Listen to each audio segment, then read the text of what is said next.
About to leave, already packing.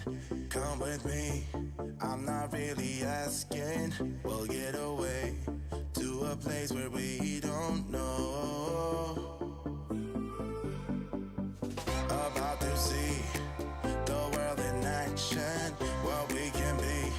Life with no distractions, we'll get away. This is what we waited for. Take my hand, we'll make it somehow. We can't miss out. I'm done living life with the lights out. Die with my own doubts. Be free with me. Let's go, let's be free with me.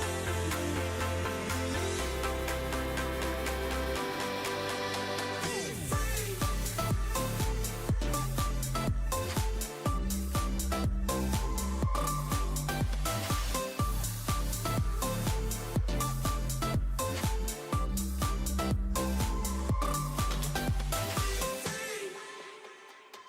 Not looking back, eyes on the freeway, Bonnie and Clyde, a classic cliche.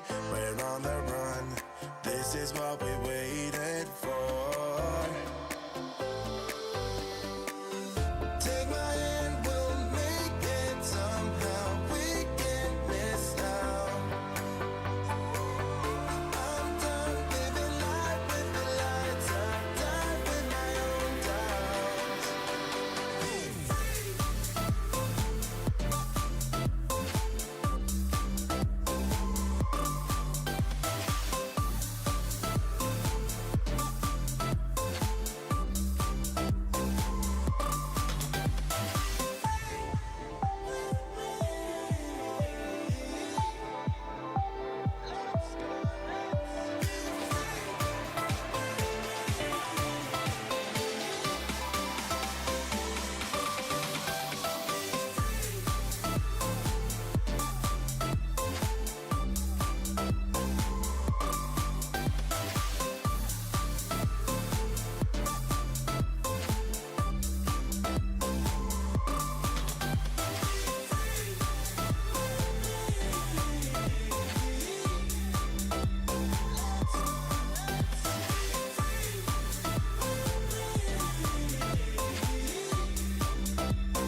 So, welcome back to the first round on this new year 2026.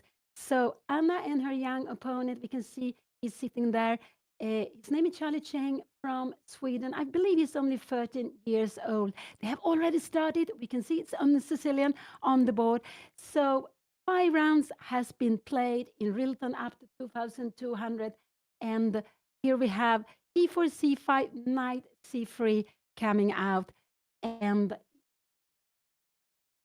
so when you go, yeah, that is one way of playing. It's a little bit like saying that it could be a close Sicilian, but we don't know what her opponent has decided to play. E4, c5, and coming out with a knight. I would say that this knight is more popular to go out with, but like this white a little bit takes control of the square, so we can't go d5. That is one way of doing it.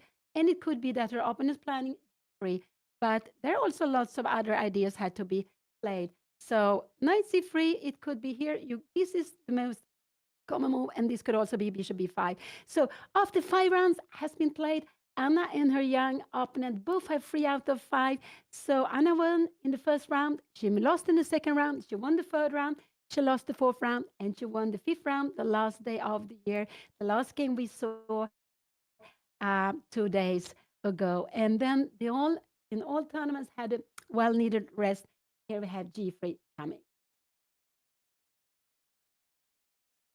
And on the side behind Anna and her young opponent, we can see lots of players, and they're all playing in the Rilton Cup tournament where you need to have more than 2,200. They have also some exceptions for some junior players.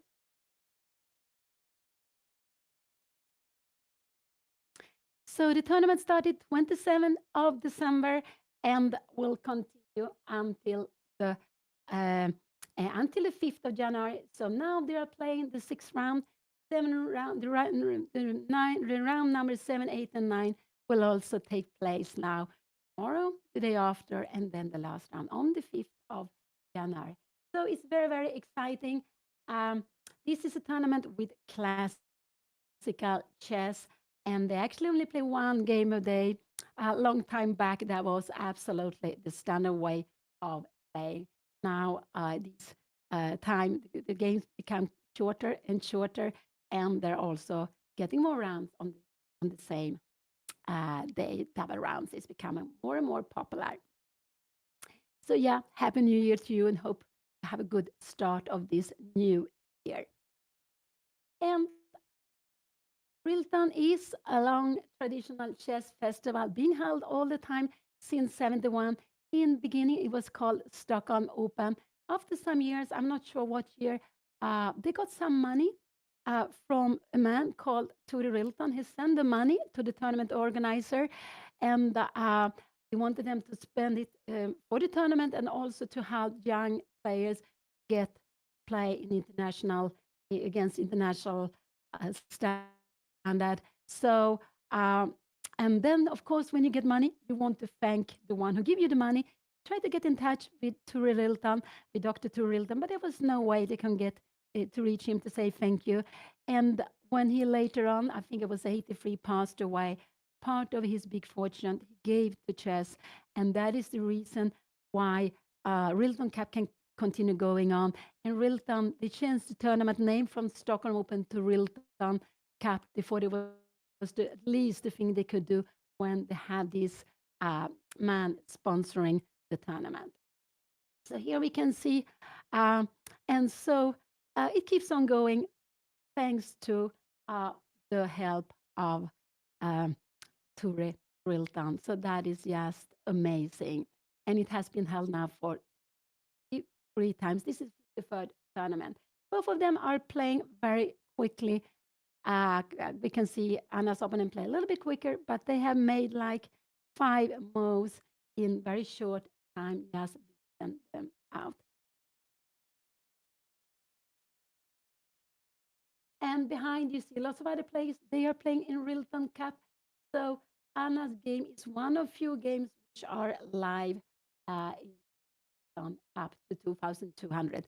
So this is tournament for players up to 2,200. You're higher rated, you can play in the first group, which is Rilton Cup. There are also some exceptions. Some junior players has less rating. And here we have d3. And this is a very natural move to be played out. You can see that this bishop has been fianchetto here on the light square. Now we want to get out with this bishop. And then for to get out with this bishop, we need to move the d pawn. And I just want to show this was not possible to do because we could grab it in lots of different ways. Probably taking with the pawn would have been the best. So d3, this is all a very harmonious setup, both for white and for black. And now the question is, what will Anna do? Here you can go, because it's normally you want to develop this one. You can put it on f6, one way of play. You can go e6 and put it on e7. So if you want, this is not the common way of playing. So if you want to go e6, if you want to put the knight here, you need to move the pawn. You can move the one step. You can even move it one step. It's a matter of taste. You can also play a setup. I believe what we Fischer played it. Queen d7, it looks very strange, but the idea is actually to go b6 and put the bishop on b7. And you want to start with queen d7, so you defend the knight.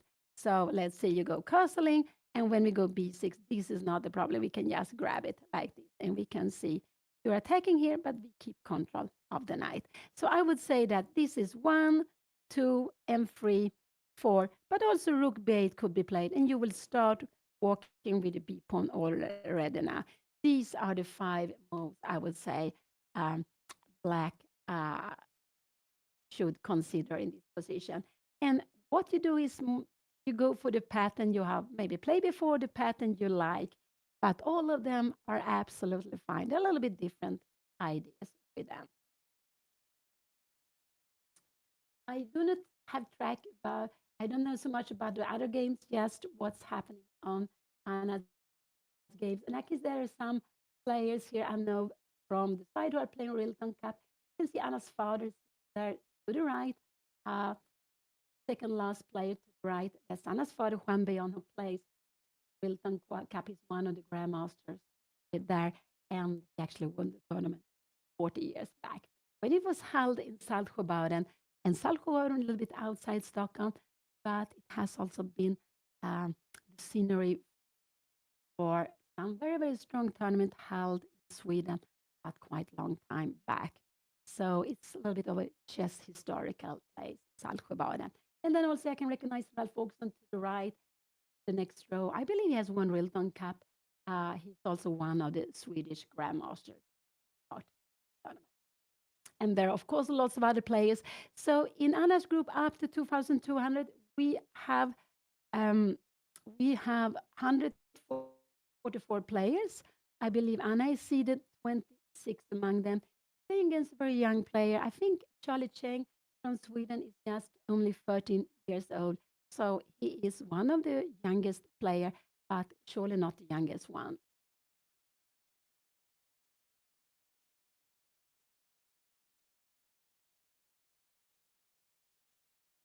And in Rilton Cup, we have around close to 160 players.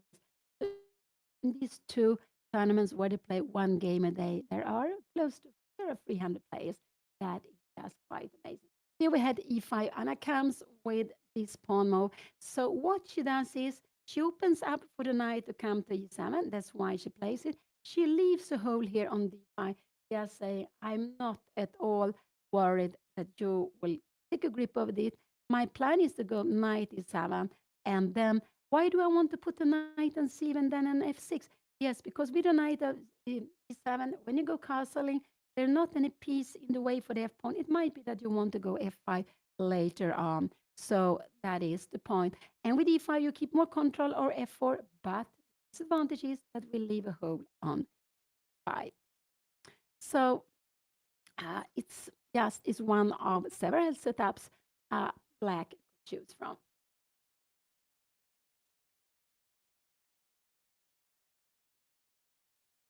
And in Anna's group, I believe there are still 2 players with 5 out of 5. I think the player number 1, I'm sorry, from Germany, I forgot his name, and another one, and they are paired. They are playing against each other. So the pairing system is looking for players with the same points. And we can see that Anna, she has higher rating than her opponent. So she is still on the higher part of those who has 3 out of 5. So then she plays against a lower rated player, but we can see she's playing against one 1966, just like 80 points. The gap not so big. No, young players, we should never look too much at the rating. We don't know in what wave they are going. So have to pay attention. I would say I always like to pay attention to be careful with whoever I play against, not look much at the rating, because some players can play some certain positions very well. The rating is lower. It means that they maybe don't have so many positions like that. Get into position they are expert in. That can be very, very dangerous. Sorry. Thank you. I do hope you can hear me better now. I really do hope. Okay, knight d7 was played. That was, so yes, taking the advantage of of that Anna has put the pawn on e5. It's whole on d5. Pawns can't go backward. We can't go e6 and push this pawn, this knight away. So now knight e7 is a very natural move to be played. If Anna will play this, I expect her opponent to go knight c3. This could also be played, but this is actually not a big problem. Bishop f6, we will only go, yeah, we can even go like this. This is absolutely no problem to play. Maybe you go knight c3, we will go bishop e6, you go maybe something like castling, we will go king g7 and knight d5. And when you're coming here, we will of course not take with the knight. We will lose a piece. There is a fork. But we can take it like this. If you take here, we will play this position. I'm not sure knight d4. Maybe knight b8 is the best to get to the good route for the knight. And the plan is to go f5, knight d7. And after a move like f4, yeah, we can even take. And after rook take, look at this. We will have a fantastic knight on e5. And this bishop is hitting for ball on d5. So let's see. What did Anna play? I don't know. I can't see what she played. Oh, she played h6. No, this move I don't like. She played it very quickly. I'm not so happy. Uh, I'm not so happy that you go a6. She wants to. So, but this, the problem could be bishop e3 here now, knight e7. Can we go queen d2? No, this would be in a mistake. We are coming here and knight d4. And after castling, we can actually go knight f5. So we are, if you want, we can change it. But now we are planning castling. So this was not a move I like to. Can you go here? Knight e7, take here. Can we take like, if you go like this, white will plan to go c3 and d4. I'm just wondering, but maybe also in a position like this, you will go queen d2. No, maybe then we can't go, can we go b6 planning? And if you go castling, we can't go d5. I just want to show that this would become, maybe it's, yeah, maybe not. But we are just behind with development. This is very scary to play. We have the diagonal, we have the king here. So Anna played this h6 move. I'm not very happy about the h6 move here. There, it's a little bit of slow move. She played it very quickly. And it's the point with this is she wants to avoid bishop d5, but it takes time. It really takes time to play it. Yeah, it seems like okay, but I think her opponent will go bishop e3, but castling knight e7, and now maybe we should take here. If we take like this, f4, how is this position coming? Now we need to take here. He went castling, yes, castling very slowly. And now we will see knight e7 coming out. Castle was very natural to play and very uh, yeah, it's a very natural way. Of course, he has developed, and now Anna probably will go knight e7, and after knight e7, um, yeah, she's planning to castle. But I'm a little bit concerned about it. Knight e7, can we go f4 already here now? No, this could be, oh, sorry, f3 would be a mistake. So let's see. Knight e7 is absolutely the move. Anna should play here now. We can see her opponent has developed 1, 2, 3 pieces and also put the king into safety. Anna has developed 1 and 2. She's behind. He's like 4 against 2. Now when knight comes out here, 4 against 3. 3 pieces out. Anna's plan is to go castling here now. And we can see that she wanted to make this little pawn move. Yes, so now bishop d5, of course, not possible. We would just grab it, win a piece. And she didn't want to allow the pin. She didn't want to allow the pin. And when we are making plans, we have ideas. Very important to do it according to what we understand and like. No, sometimes we can't make always the best move, but it's enough to make a fine move. Sometimes maybe we make a move which isn't, which maybe is perhaps a little bit dubious, but it's a plan we understand. And I think, I believe that is what we have to do. We have to do according to our ideas and plan. And it's important to have plans. So when we make a move, it's the move is a part of a plan of several moves. Yeah, f4 we see f4 now is maybe not, I'm not sure how f4, maybe we will take here and we'll go knight d4. And if you take here, oh wow, we have bishop g4 coming. Wow, no, you can't do that. And if you take here, I'm just wondering, maybe we should take with the e-pawn like this. And this is absolutely fine. But this could be a difficult choice to make. Here, yeah, we're changing here. But after this now here, we will need to move away. But this is actually okay. We are walking with the king here. Takes a bit longer, but this is absolutely fine. And this pawn on f4, black is absolutely a little bit fine here now. So what he did, he played knight c3. He wants to go very solid. And now Anna should just castle. And knight c3, so this is what he wants to do. He wants, if Anna takes here, he will take back with the knight. And now we have a position like this. We have tension. This knight is looking at d5. This one is looking at here. So now Anna should go castling, because if her opponent take it back with the knight. And if you come here, we would grab it. And we can see again, this bishop is a little bit uh, stuck behind the pawn. It is a little bit hitting the wall here, so it's not so active. Maybe even go b5 here. I'm not sure. Maybe f5 could also be fine to be played, but maybe b5. I'm just on a4, and we would go b4. We're taking some space here now. And maybe we will try to target this pawn with f5, bishop b7, a queen to f7. It will be, you will need to defend it with something else. It could be c4 would be coming, but a position like this is absolutely fine for black to play. So let's see, knight e7, knight c3 was played.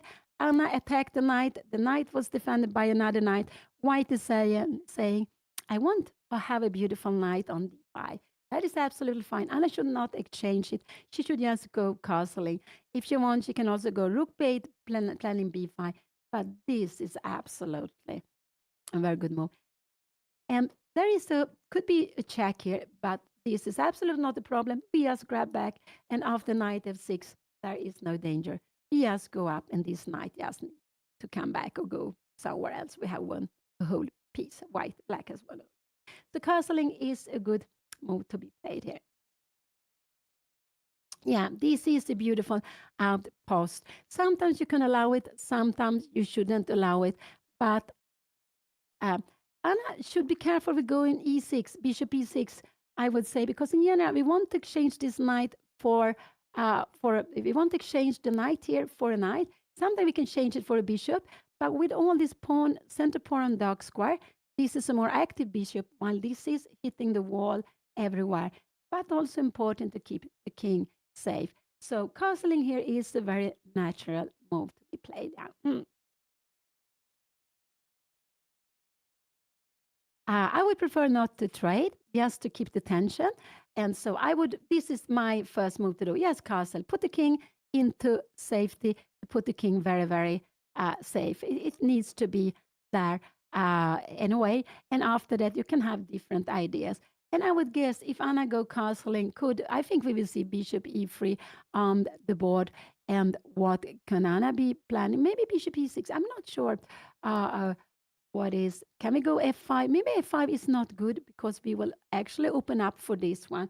So f5 is probably not such a good move to be played. So after bishop e3, we don't want really to move away. We can make a prophylactic move like this. So after queen d2, can we take like here, you're taking, and maybe now, I'm not sure. It's very, very, I would say this is very, very solid position for both white and black. And after here, after a move like this, can we even go f4? I'm just wondering here, we take back, and we are playing the knight to e5. And we see we have such a beautiful knight on e5. So we have more now. This bishop is active, and this one is the wall. And to take this knight away, you need to go c3 and d4, but then you will have a double.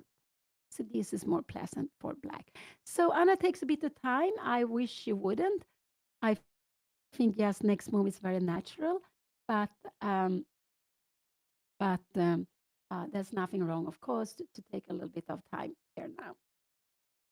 Also, it's the first game in 2 days.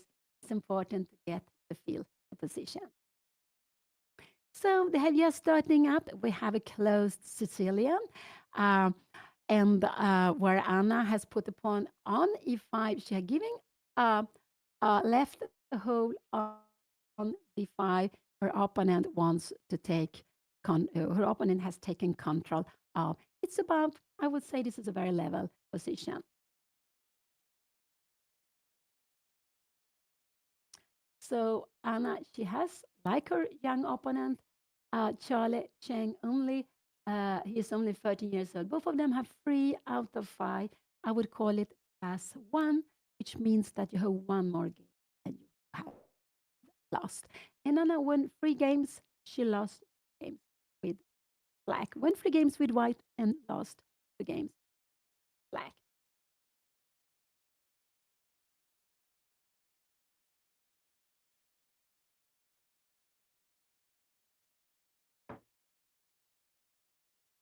Behind we can see Oleg Romanishin, one legend player, also participating in RILTON Cup. I think this is absolutely fine to go rook bait and b5, but the king needs to castle. So castle is absolutely the first move to be played here, the absolutely main move to be played in the position. So I'm a little bit wondering why Anna takes time for this.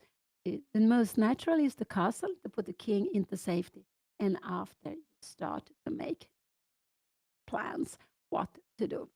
So castling, could it be her opponent wants to go f4? But if it takes, and if you take like this is quite important. This could be nasty coming, this f5. So we want to stop it here with f5. And if you take, we don't take back with the pawn, but we take with the knight. And we can see the pawn structure. These pawns are together. So we have 1 and 2 pawns, pawn islands, while white has 1, 2, and 3. And this knight can never be taken away by a pawn. So this would be more pleasant. So so maybe after taking here, maybe, I don't know, maybe bishop take f4 looks very normal. But if you take here and you take like this, could we can go b5. I don't think this here, I guess we just go bishop take h6, and this would be very, very good. Or this is absolutely not possible to play. This would be just not so good. So castle is what I would like Anna to see, to play. Castle, it could be your opponent will go here. And if Anna takes, you should, if it takes like this, I'm not sure. Maybe this, you take here away, we will go 95 and it's passive. No, our opponent will take like this. Now don't take on b2. We cannot lose this. We should go maybe b5. If you, sorry, make something like this, we have an attack here, we go here. And I just want to show that this is no problem. After here, we can also go queen take f6 because the queen is under attack. And in the end, I just want to show we calculate the pieces and black has won an extra piece. So there is no danger with that. No, Anna should castle soon. Her king is much better here because it could be that white planning bishop e3 and queen d2. She needs to be able to go castle and king h7. So this pawn might need some extra protection. Bishop protect this, but if white will attack it with the bishop and behind the bishop, like going bishop e3, queen d2, she will need king to h7. So I'm a little bit concerned that Anna takes time here now. But okay, it's the first game of the year. There have been some 2 days without playing chess. So you need to get into the rhythm for the tournament again. Yeah, there will be files open, and we can see by now all the pieces are on the board, all the pawns are on the board. So it's a very, very blocked position.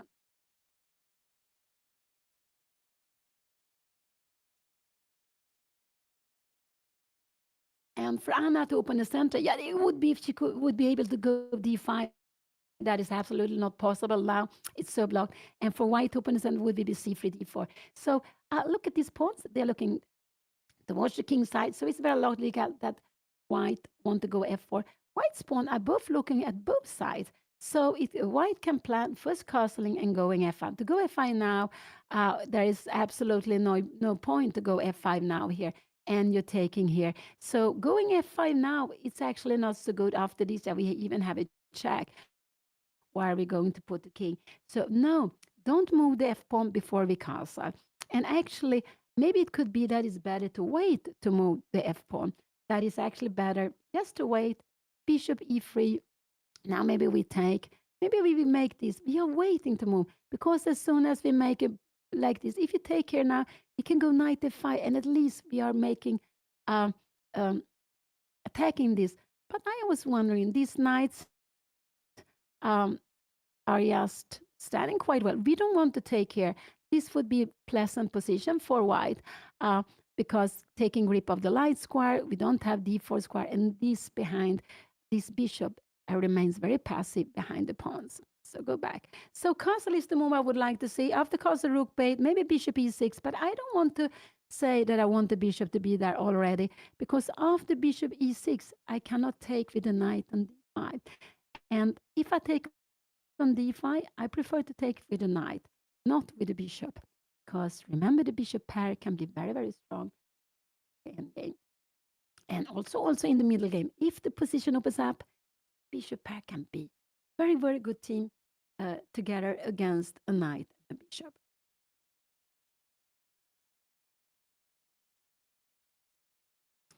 Anna keeps keeps very much control of d4. 1, 2, 3, and 4. And when her opponent went knight c3, her opponent is not intending to go c3 and d4. So Anna has a very, very good grip of the square d4, and white will not manage to open up there for a very, very long time. Yeah, yes, Anna Julia's castle here. So I'm not so happy she has spent some 50 minutes for this very, very logical next move. Yeah, no, I prefer lots of time when you have tension. You see these two knights, they are looking at each other. Uh, Lots of times it's actually better that your opponent take. If Anna takes, next knight will come and you might be able to make something here, maybe c3, and you can't use the d4 square. If white takes, we take, sorry, let's see, Anna, here we have the position. Let's see, knight c3 will play. Let's see, we go castle. If your opponent takes, we will just take with the knight.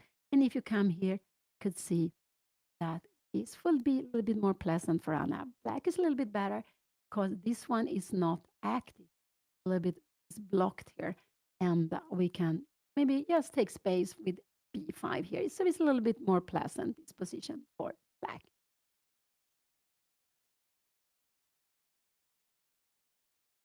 Yeah, it could be. Oh no, Anna went bishop e6. I'm not so happy about bishop e6. And I'm a little bit scared. Anna wants to go queen d7 next. And that would be a mistake. Why didn't I like bishop e6? Because now she can never take on now she can never take on d5 with a knight because it's a fork. So bishop e6 I didn't like, and I don't want Anna to go queen d7. Why do I know? Let's see, we come here, and if I go queen d7, queen d2, what do we do with the pawn?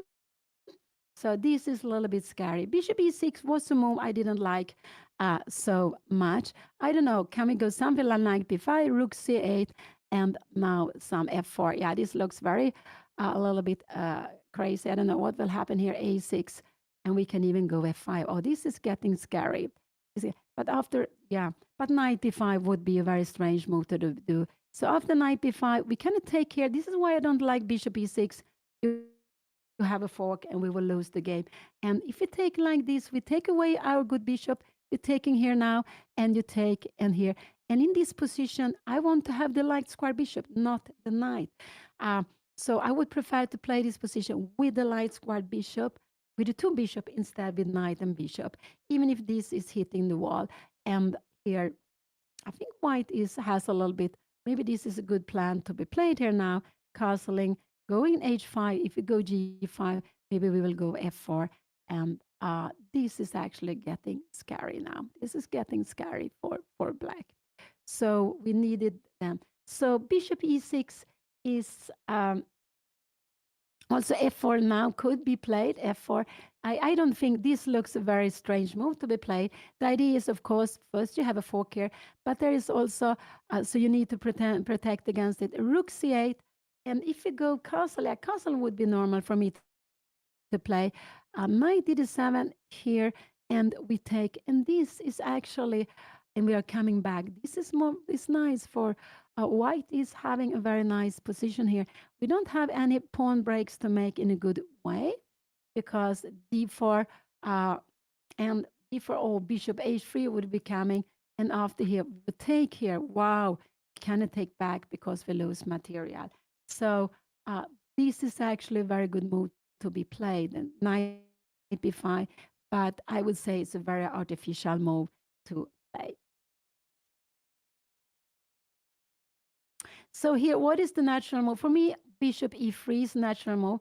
Maybe f4 is the natural move to be played. And after f4, yeah, you can go knight f4. And after f4, if you go castling, I think f5 would be, yes, very, very strong. So bishop e6, and after f4, if we go queen d7, this IM, maybe again, we can go f5 and taking. But if you take like this, we will take back. I'm not sure. This is still absolutely fine to be played.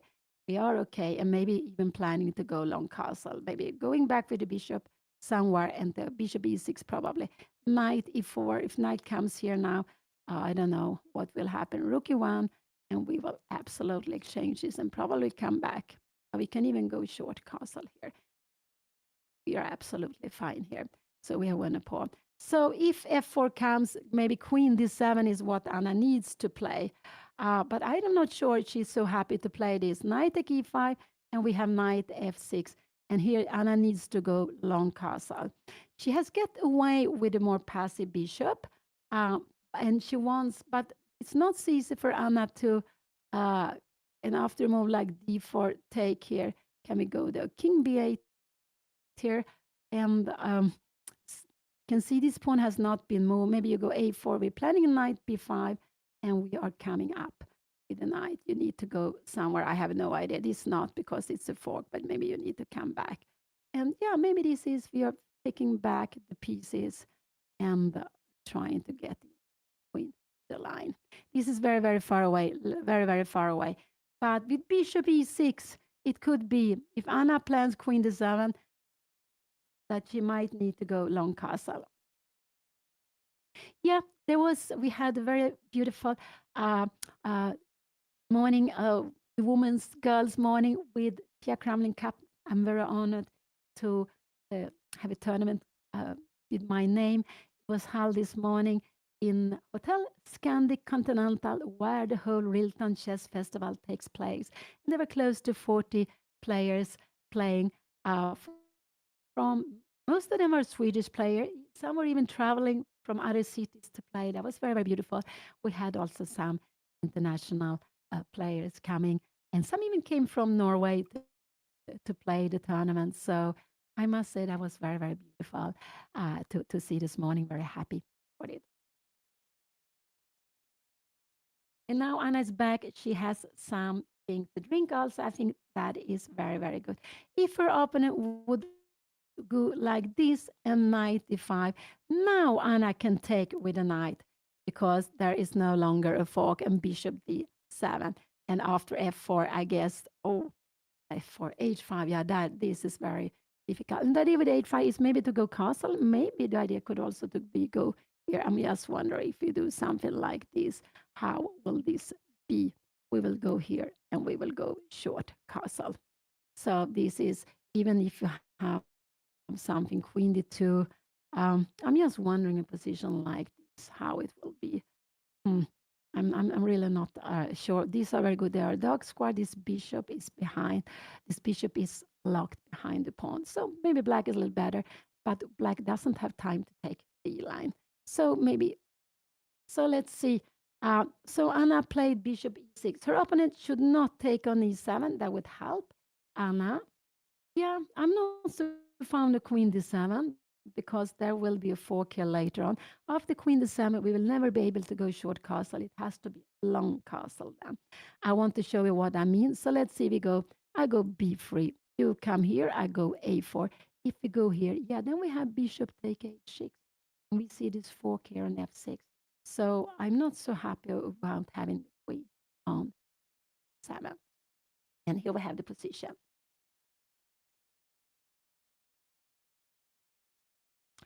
So bishop e6 came out, and a little bit more challenge in d5, but it means that if Anna takes on d5, she needs to take with the bishop. She really needs to take with the bishop. She can never take with the knight because then her opponent takes it back with the pawn, and that's a fork. So what can I expect? This seemed to be a good move, but very, very difficult to find. I would say this is just impossible to play knight b5, even if it's logical. You have a threat here, and the idea is to go knight c7 and to pick this up. But knight b5, rook c8, and f4. And now f5 is coming, so we need maybe to make a move like this. I'm a little bit wondering what is happening here now. If we go f5 here now, we can even take, yeah, this we are winning. And after f5, if you go f6, we can even play like this rook take here, and we go back bishop e6, and we have won a pawn. It's not, and we can walk with the king g7, get away the rook here. So let's go back, and we have got to look at the open file. So let's see what her opponent will play. What do I expect? I can say I expect 1 and 2 moves. These are the 2 moves I expect. I don't expect knight b5 becoming. Yeah, it looks a little bit like, I think it's the camera actually, that Anna is playing downhills. And of course, playing downhills maybe it should be easier, but it actually look like this. When we analyze the position, how would I got the feeling for it? I guess to get a feeling for the position is by experience, playing lots of time, analyzing and working on chess.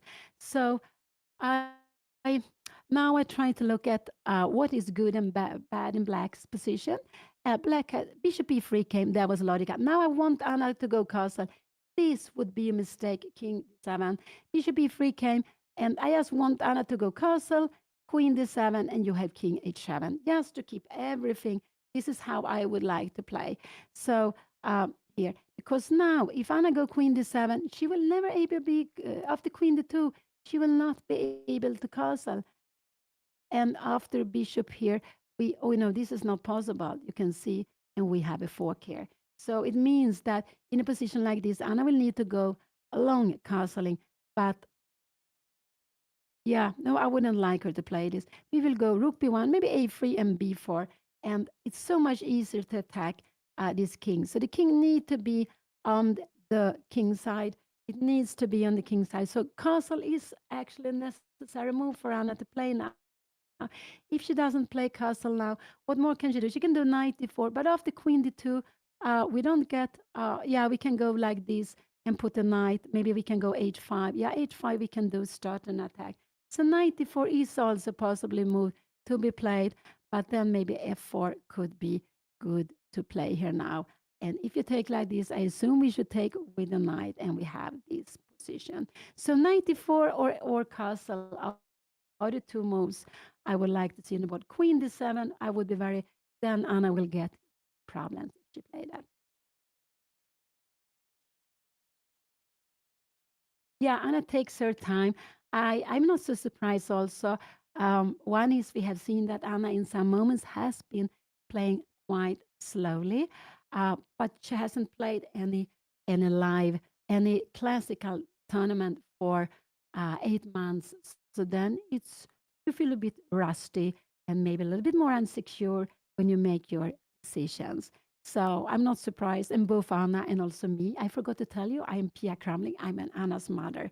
So I am here to comment on the games. I've commented the first rounds, and I will be here all the way until the very end of RILTON Cup this year. And so also a little bit look at what pieces do we want to remain and to change. Somehow we wanted to get away maybe with one knight, but then we helps another one to come in here. So we would like the opponent to take on e7, but her opponent did, her young opponent, Charlie Chang. He's only 13 years old. He did right. He developed a piece. And Bishop E3. He's planning to go Queen D2.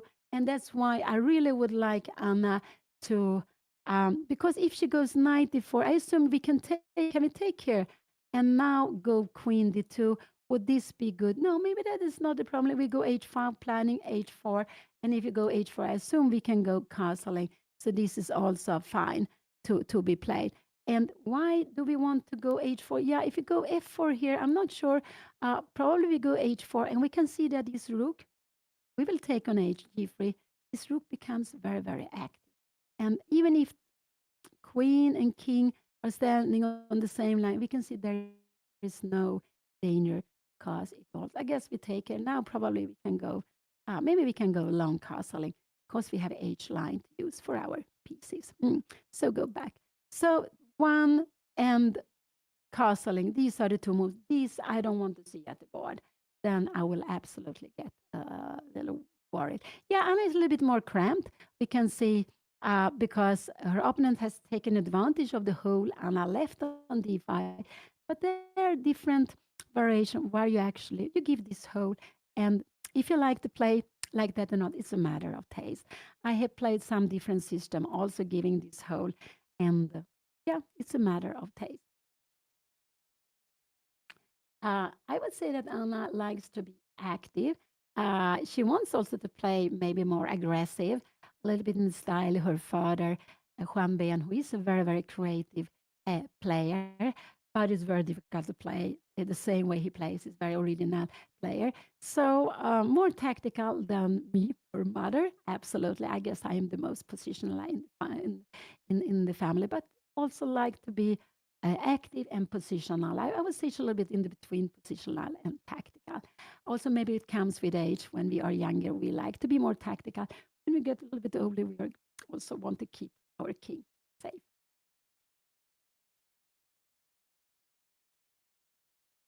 It could be that when Anna is playing with black, she has lost the first two games with black, that she feels more pressure. Somehow, when we play a game, even if we lost the round before or lost many games before, if we always could feel like we had won the game, been so happy, so confident, our results would absolutely be much better. But of course, it feels a lot when you play a game for maybe 3, 4, 5 hours and you lose it. It could be that your opponent just played better, you went wrong early on. Sometimes it could be you're playing very well, everything perfectly, but a blunder comes. And a blunder can be so cruel that even if all the other good moves were very, very good, the blunder just loses the game. So Anna, the first round, she won against a young Swedish player. I think his name was Filip Isaksson. Second round, Anna lost to Gunnar Andersson with black. And in the third round, she won against another Swedish player. I'm sorry, I forgot his name. Could have been Phil. Yeah, I'm sorry, I wouldn't say it. I'm not sure. In the fourth round, Anna, that was no, the third round, Anna won with white. And in the fourth round, Anna lost against a player with a Georgian name, but I forgot his name too. So it was a little bit complicated. And on the fifth round, Anna won with the white pieces against Jay and Sand, who I believe his last name was. And that was the last game. And here we see Anna facing young Charlie Cheng. I believe he's from Stockholm, Sweden, and he's only 13 years old. So when you see 1966 is his rating, not the year born. And of course, we can see it on the camera. Anna is on her way to move. I do hope she will go short castle. I do hope so. But yeah, Queen D7, she will get into problems. Absolutely. She will not. After Queen D7, here, King D2, how is she going to, yeah, maybe she go Knight D4. That is absolutely a fine move to be played, Knight D4. And this was Anna's deal. So if her opponent take here, it could be and go Knight D5.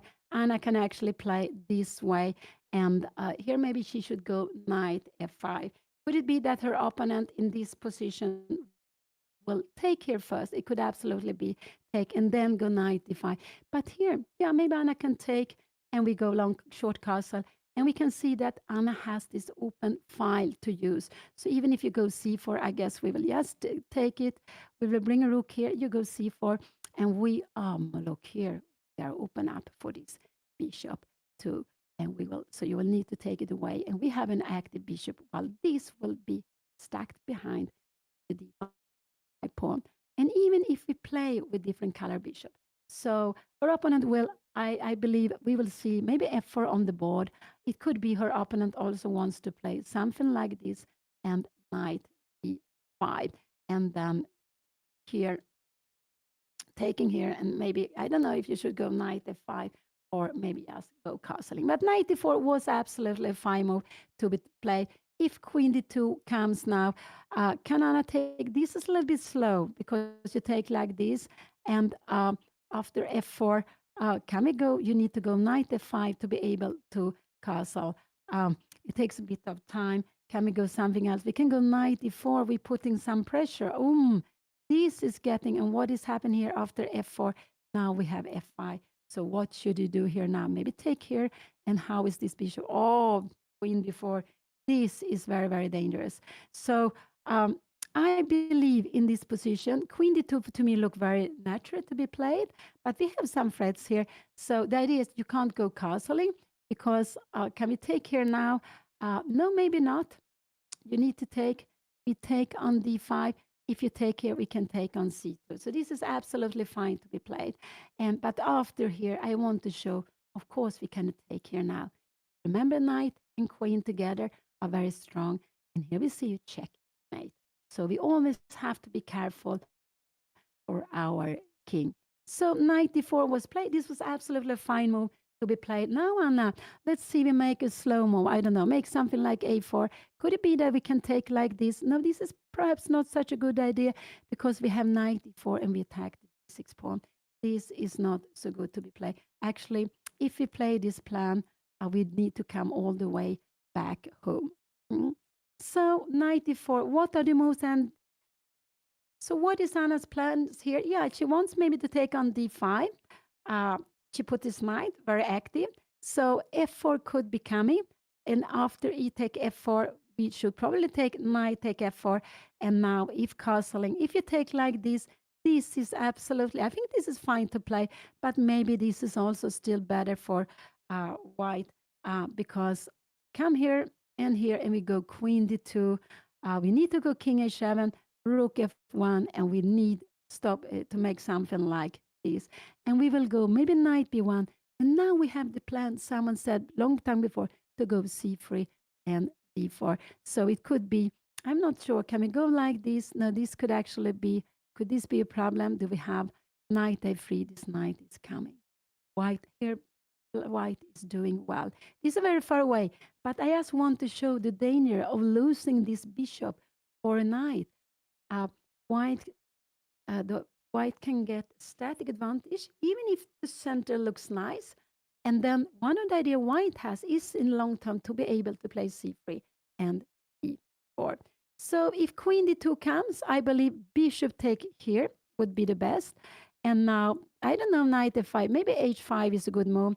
Is something bishop d5 to be worried about? No, we can go here. We don't do this because, oh, knight e4. So we need to make castling.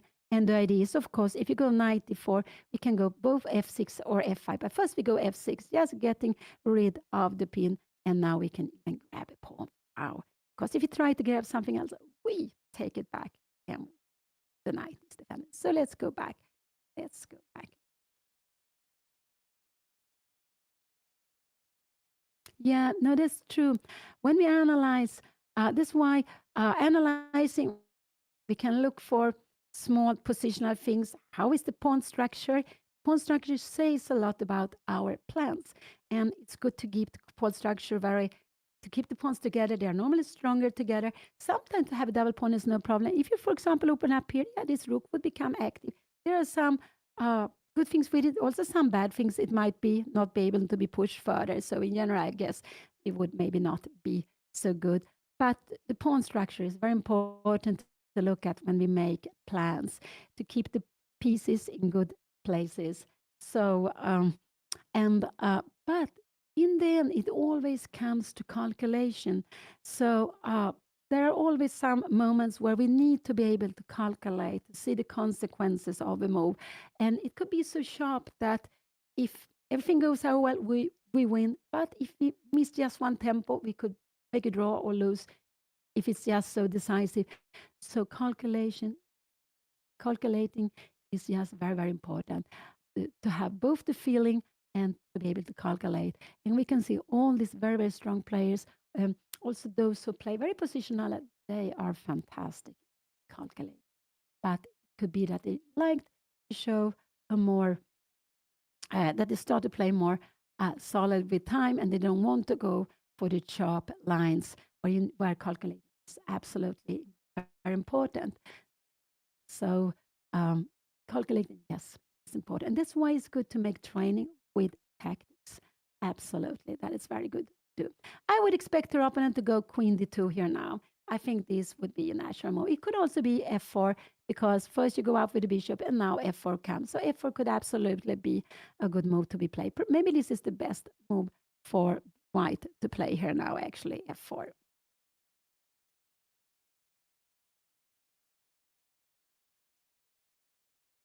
It could be queen d2, but after queen d2, I do hope Anna takes away the bishop and just go something like that and h5. Not h5 first because this pin is very nasty. And if we take it, yeah, we take with a knight and we can see that the pin remains. This would be, she would be so much behind here. So this would be very bad for black.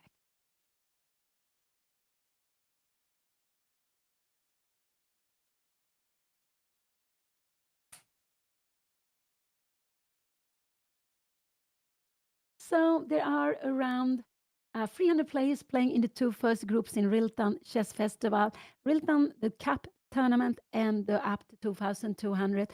About 160 in the first group, and I think it is 144 in the group. Anna and her young opponent, Cheng Charlie from Stockholm, Sweden, is playing.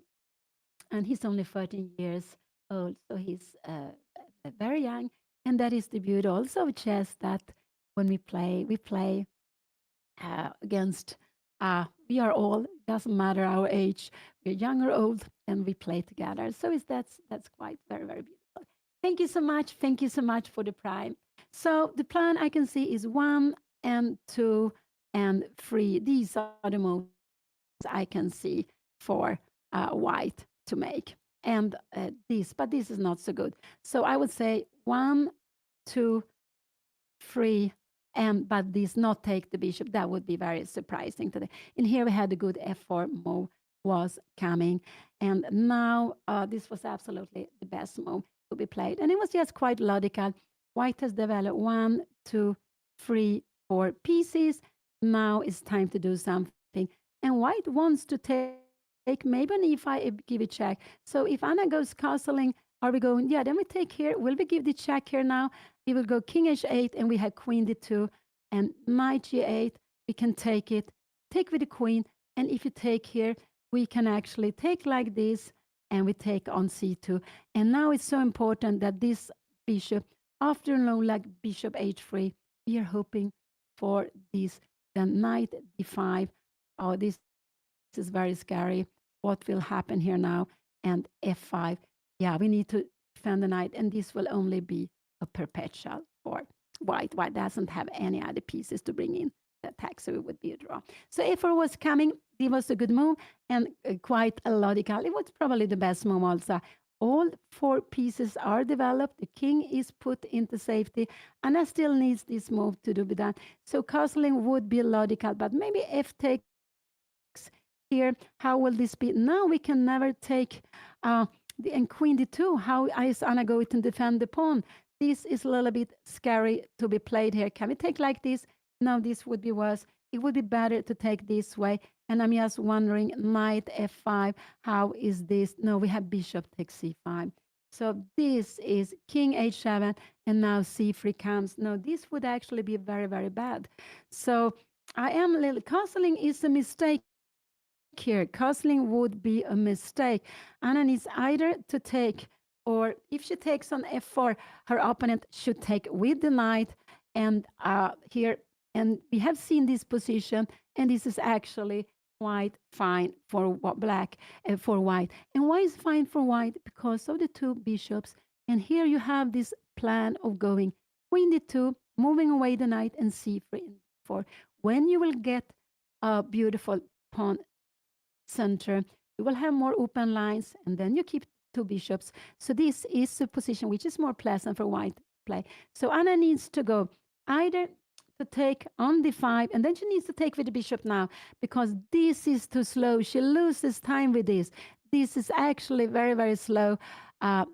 After here taking, can we take like this? No, we have g4. Oh, no, this would be very bad for her. So, yeah, and this is what I said. I wasn't so happy with bishop e6, knight d4. Anna has not made castling. And now after f4, castling is not so good because you take here, we take. Can we take here now? No, this is not such a good move. We go king d2.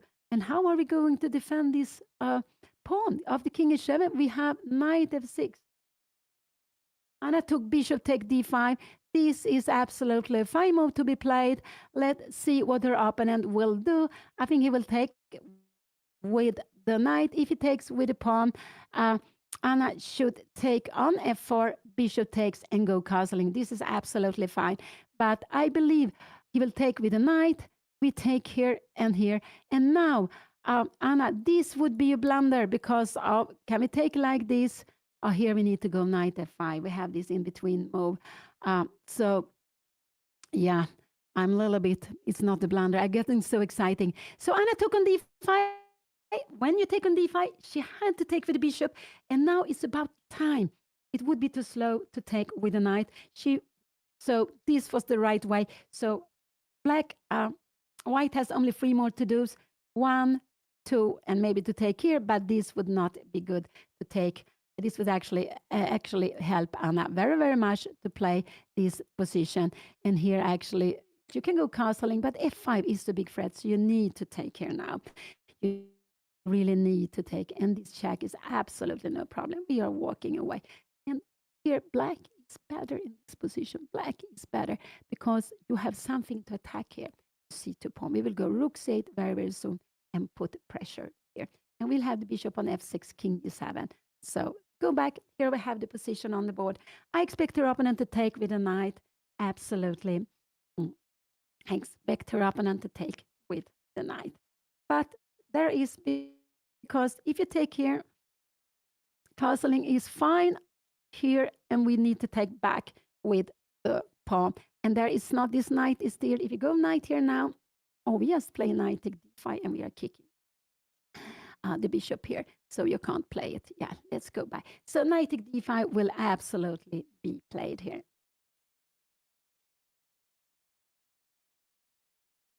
So bishop takes d5 was one.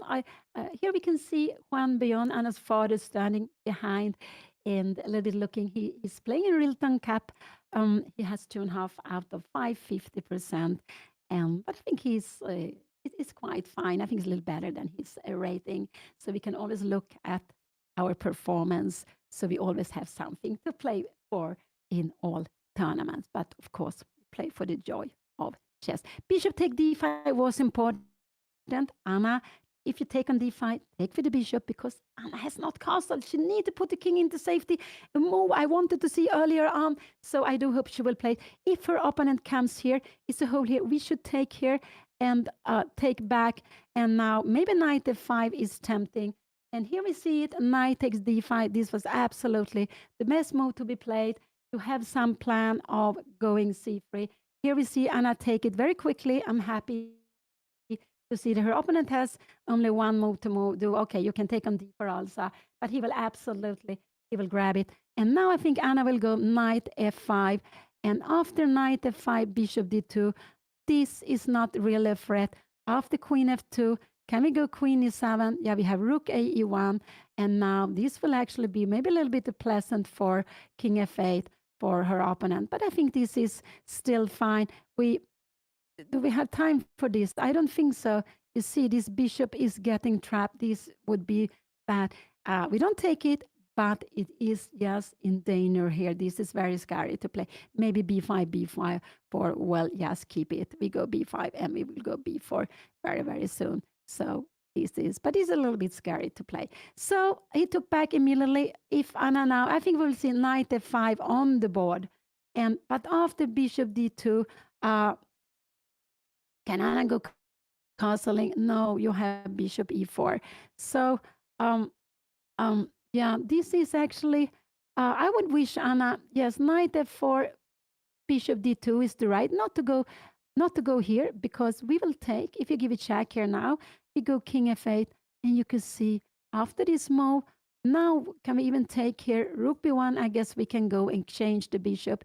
If you take on b7 here now, we will, I am not sure how to play this, maybe even rook b8 could be possible to be played. So if you take here, yeah, we are getting some active pieces, but this is absolutely fine to be played. Maybe king g7 could also be as logical. Try to get a rook into game. And we will try to remain with the knight against the bishop. This is our dream, to play with this knight against the bishop. But we have to be careful so not f5 will be coming. This is very, very far away. So this is the first move I expect Anna to go knight f5 here. If you go canceling, this would be a mistake. Take here. No, we have knight f5. Can we give some exchange here now? Here, yeah, it's actually possible to play this if you come here now, because, and here we have it on the board, knight f5. This was very logical. Her opponent, this would be a mistake, I would say. We can take on e3, but we can also just go castling. If you take here now, we will take on e3, and we will just grab with, oh, I would probably take like this, but this pawn should be kept, rook b1, and we will just come here. I'm not sure where we should put the king. It's a little bit better for black. Again, we have a more active bishop, but we have lost one pawn here, so it's still better for black. Knight f5 came. What is the best way? This bishop d2 is the more move her opponent should do, and now after this move, Anna should actually take on f4. If you come bishop f4, we can even take here. But after this move, queen e2 is good to be played. And now queen e7, we can play this. If you take here now, we will take actually with the knight. Bishop take f4, and I believe he just can go either take on b2. Can we go long castle? No, that is not, that is a mistake. That is a mistake. So we need to make, I'm not sure what is happening here. Rook e1. Yeah, I'm going very far away, and rook d8 in the end. So we are planning king f8 and king g7, not, or maybe g5 and castle. No, not castle, king f8. Sorry, this is very far away. But knight f5. This is a directly threat. Take the bishop on e3. So, and remember, we have two bishops. You want to remain with both of the bishop on the board. So bishop d2 is a very logical move to be played. If you go bishop f2, we are taking here. You need to take back like this. If you go g4, yeah, we will jump in here. And this pawn you will not get. After queen f3, you have some attack here. I just show it very quickly. And remember, to put the queen with the king on the dark square could be very dangerous. This was just be losing because of bishop. But more than anything, in a position like this, even if you get, you will get this pawn back. No, you don't get it. We go rook here and here. So we will keep an extra pawn and an active bishop. So knight f5. What can our opponent do? Yeah, this is a direct attack. So either you move the bishop, or you move the bishop, or you defend it. And the best is to move it here. So after this move, I think Anna will play this. Can we go bishop take f4? And now, yeah, this is, can we come here? Yeah, because after rook b1, we have a check between king here now, and now we can go castle. You're coming in here, and I'm not sure the way we should play this, but this is absolutely, could it be that we should kick it back? You're coming back all the way home, and maybe we are going to be a different color bishop. This is very far away, but we can see that if Anna exchange this bishop knight for the light squared bishop, we will have different color bishop. color bishop on the board. And if all pieces, all heavy pieces are traded, there are no more queens on the board, no more rooks on the board. That should be a draw. That should absolutely be a draw. But with heavy pieces on the board, it, it's not it's not a draw. It's just very exciting, and it depends on activity. If you're active, you have heavy pieces, you have something to attack, then it could actually be advantage to have different color bishop because you can take something the opponent cannot defend with the bishop. So today here we have seen a Sicilian. It has been a closed Sicilian, and Sicilian is absolutely and one of Anna's favorites openings with black. And the last move was knight f5. We can see there is a direct threat to win the bishop, and of course something white cannot allow Anna to do. So after 5 games has been played last year, they played from 27th of December until 31st of December, 5 games. Anna and her young opponent, they have 3 out of 5, and it's like +1. It means they have won one game more than they have lost. And when you make pairing, you're looking for an opponent, for a player. They try to look for someone with the same points, but also someone who needs to have the other color. Anna was white last game. They were looking for black for Anna. Her opponent was, I believe, I haven't checked it, but I believe he was black last game. So he needed to have white. And Anna was on the higher group. Her opponent is on the lower group. So this is classical tournament. So they get 90 minutes to make, and for this 90 minutes, 1.5 hours, they need to make 40 moves. If the game continues after 40 moves, they will get half an hour extra. And all the time they have this very, very important half hour move. So the clock helps a lot. The clock really helps a lot, and that is a revolution board.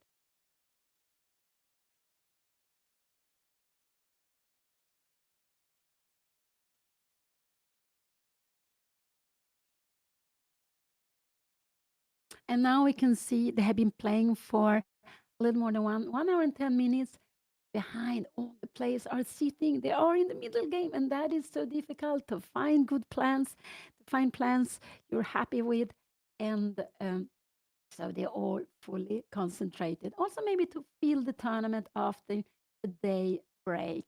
But that is a very well day break. They actually had a Ritz tournament yesterday. I'm not sure who won that, but there are always lots of activities going on. And I know there will be rapid tournament tomorrow, but I'm not sure at what time. So if you're close to Stockholm, this the Rilton Chess Festival held Scandic Hotel Continental just in front of the railway station, Centralstationen. So if you have time, why don't you just, and if you feel for it, to come either to play or come to watch, it's absolutely possible to watch the tournament. Yeah, Anna should. I'm not sure she should castle. Now, after bishop d2, I think if you go castling, this could actually lead to problem here. Yeah, now we come here. Could it be that bishop e4 is a good move? Yeah, this could be a good move because we don't want to have this. That, and if we come here, we take. Oh, we have f5. Yeah. So after, if the bishop moves away, Anna needs to take on f4 because her opponent is planning bishop e4 and f5. E4 would weaken the position, but bishop e4 and f5 is coming. So after this is a good move to be played. If this comes, yeah, we just jump in here. So that would be very good. But if it comes, this would be not so good because of bishop e4. And we're planning to take on f5. And after this, we go f5. And look at this. This would be very sad because white, this is just fantastic for white. I would say this is winning for white because you have a grip of the light square. And remember, the bishop they can only play on one color. We can never get away with the rook here. Only try. And this rook is active attacking here. You can get queen up or the rook to h5. You will go and win this pawn on h6. This is just no chance for black to save this. So it's very important for Anna. If the bishop moves away, I will actually absolutely expect the bishop to move away. Could it be very this? But this looks very passive, and then you should take it. And again, this would be a mistake.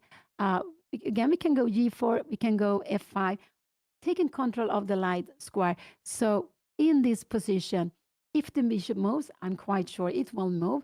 Anna needs to take on f4 before she does anything else. So Anna, yeah, just a little more time than her opponent. She has spent like half an hour plus.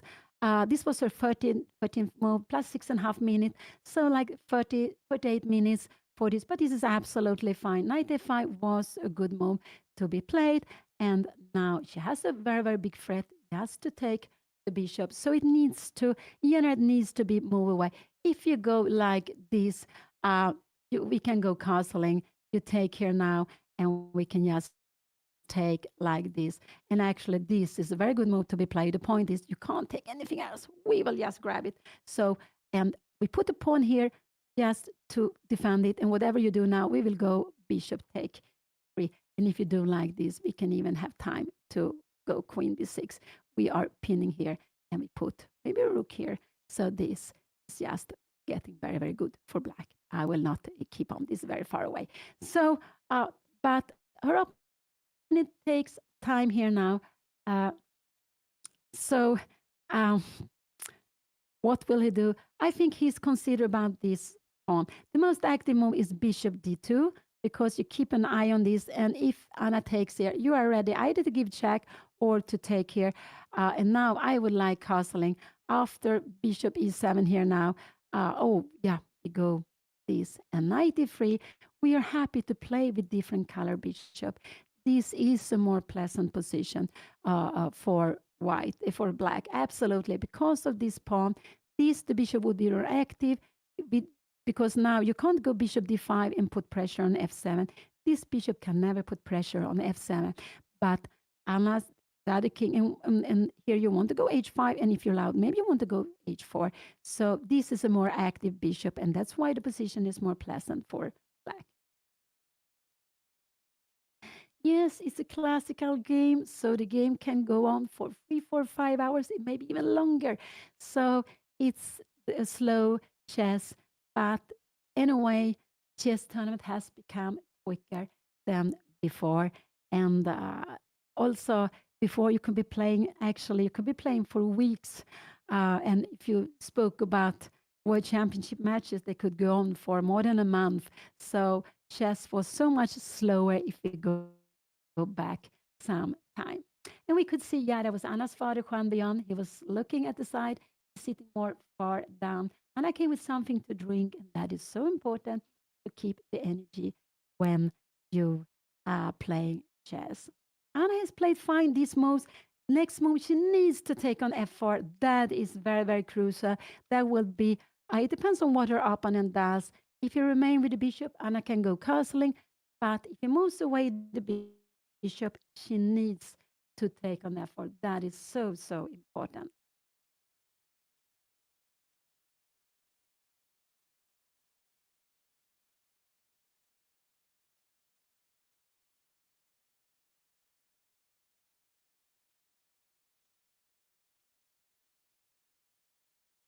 So it's a huge festival. There were around, was it 69 or 30, 70 players playing in RILTON Open, being held between 28th and 30th. I said wrong before. It was a big open where they were playing actually 7 games in 3 days. So I think they played 2 games the first day, 3 games, and then 2 games. That was, wow, such a schedule. But that is very beautiful with the Rilton Chess Festival, that they have lots of different tournaments. And hopefully there is a tournament for anyone who likes and has the time to come and play. So lots of different tournaments. There are also lectures. There has been also Fisher Random, I believe. It's Rapid. Had this beautiful woman girl morning today. So lots of things happening, and that is just so nice and amazing. And yeah, Rilton Festival is just a very long tradition for us Swedish player. I myself also played it lots of times, and just a tournament festival we love.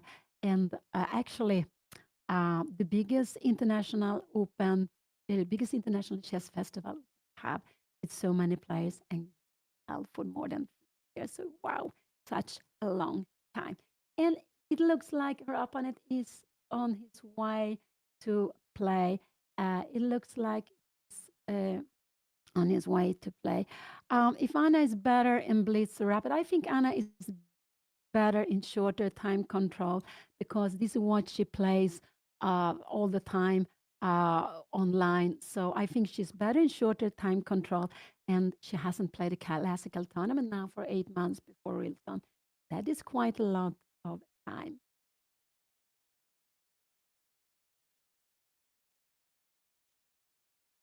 So very happy to hear that the woman tournament had today, that it was the players enjoyed it, and I was very happy to be there. I was very happy to see so many women and girls playing together in Sweden, in my country. Yeah, that was very, very beautiful, and that is what I actually must say I miss most in Sweden, that there are still very few women and very few female players.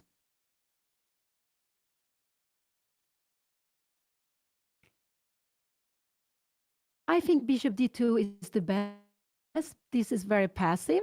But after bishop c1, probably this is the best. It could be he will go here. This would be a blunder because of bishop e4. But here the bishop is more passive.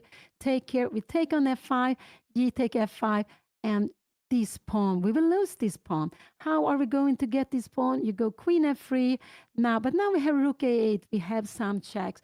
And we can see with the bishop on d2, this would be so much better. Maybe you need to go bishop d2. But now we get some activities here. So we will get winning queen side. We will have problems here on this side, but there will be rook c1 might be necessary to play. Maybe we can take a more pawn. You take here now, and we will try to get away. Wait, we need to take like this. I'm not sure what is happening here, but this is, we have, we want to go f5, I believe, but you have got the strong pass pawn. So this is very scary. So if the bishop moves, Anna needs to take on effort. That is very, very important. And the bishop is more active on d2 because, like with bishop on d2, this rook is playing.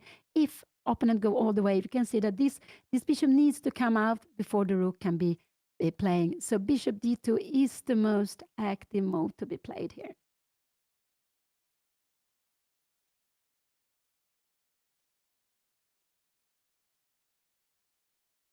Yeah, it's true. It looks like Anna is playing downhill, but it's because of the camera, so it's not on the best position. So for next round, I think it absolutely will be better. I remember when I played once, I think it was, I played the Chinese League. That was actually a very, very beautiful experience. It's a long time back now, more than 15 years back. But I think we played on plastic board, at least some of the games at that time, and it was a little bit like going up. But if you reach the center, then it was downhill. And I was just hoping I could reach the center, and then it would be easier to keep on, get into the opponent's position. So I do hope this helps Anna, but it's only the camera. I'm sorry. Of course, the board is just natural, but it looks like that Anna is playing downhill. Yeah, it could be. And we prefer to play downhill than, I guess, it depends on how we look. Yeah, but it's just the camera. But it will absolutely be fixed for the next round. So let's see. There is an attack here on the bishop. This bishop needs to be moved or protected. That is quite clear. This would not be such a good to protect it. We go castling, or we can also take on e3. And if you take here, we can, I think we should just grab the bishop here. We have a tremendous threat, but after c3, and now again, we have this h5 idea. And if maybe we go if when we have a dark squared bishop, we like our pawns to be on light square.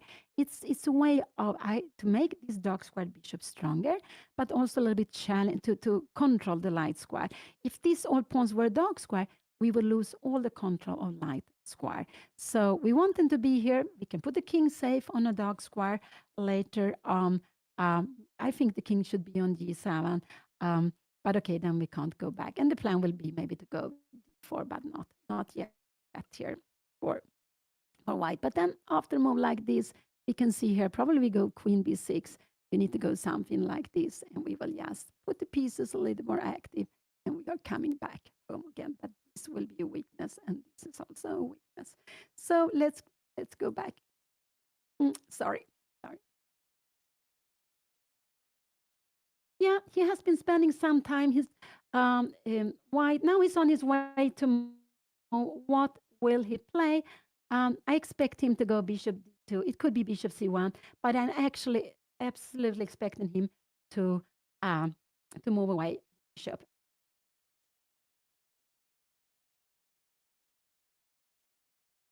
So her opponent will be spending like 15, 16 minutes, but it looks like he's on his way to move now. It looks like he's on his way to move, but he hasn't just decided yet what to do. But the most logical is to keep the two bishops. If Anna will be able to change the knight for the bishop, her bishop is more active because this one is hit all. So Anna don't mind to play a position with a different color bishop here. And when we have heavy pieces on the board, I said that before, there are lots of play. But if he moves away the bishop, Anna should not go after the pawn. This, yeah, here now she could go after the pawn like this. It could be here, rook b1, and you can give a check here, king h1. And actually here the best is to go castling. You don't care about this pawn. And now maybe rook b8, if you grab this next pawn, maybe we even have bishop e3 here now. Oh yeah, maybe even this. So, but I would guess that Anna in a position like this, maybe make something to kick it away. Even also the bishop e3 would be a blunder. I'm sorry. Look here. This would just be winning for white. I forgot this move. So sometimes I move too quickly. So I don't know. I'm not so keen on taking. So this could be absolutely a possibility, taking here and here. And if we go, can we go castling? Now we have c3, and maybe white has a little bit more pleasant position. So maybe this is a move to be played here now. You can go check here, but probably just move away while this would actually give us maybe a little bit problem. We have to be careful with the d6 pawn and f7. So this is better. I think this, I wouldn't be so happy to play. But king f8, the king will be very secure on f8, 7 afterwards.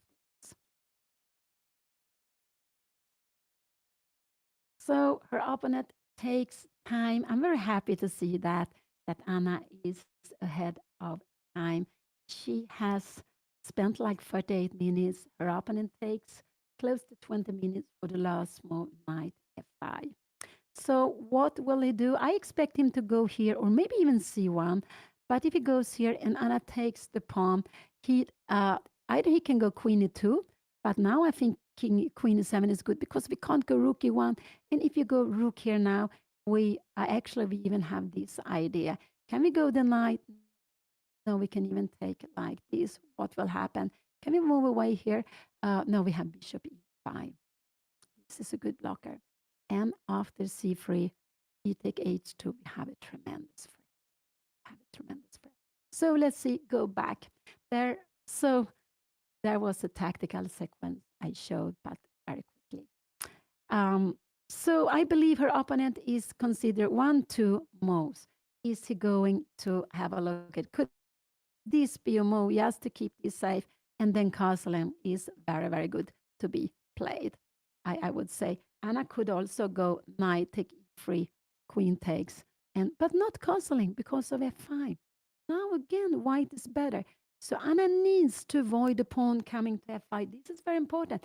So after a move like this, the best is castling because after bishop e4, we have time to take. You need to take back, we take here. You need to take back in one way. Now you don't have f5, and if you take with a pawn, you can't do it. We have this bishop. So, but what Anna needs really to avoid is that white get the pawn to f5. If white gets the pawn to f5, white will have a fantastic, very nice position. And this is very unpleasant to play against with black. Absolutely. So if the pawn comes to f5, that will be very, very scary for Anna. So that's the reason why after, if this will come, Anna should absolutely just go castle. And so f5 is not possible. And if you play like this, yeah, we take the bishop.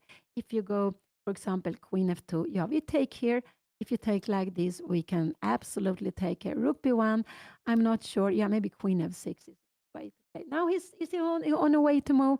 Has he moved? I couldn't see. Did he move the clock? No, no, he's still thinking. They were moving on the side. They were moving on the side. So um, they were moving on the side, yeah. So he hasn't moved yet. He's still thinking, spending more than 20 minutes for Anna's last move. There is an attack on f5. You can also see from behind, this is looking to the b2 pawn, but the king is still in the middle. If Anna had time to castle, it would have been better. Bishop d2 played, and that was a very, very good move to be played. Now it's very important Anna take on f4. If she goes castling, she will get into problem.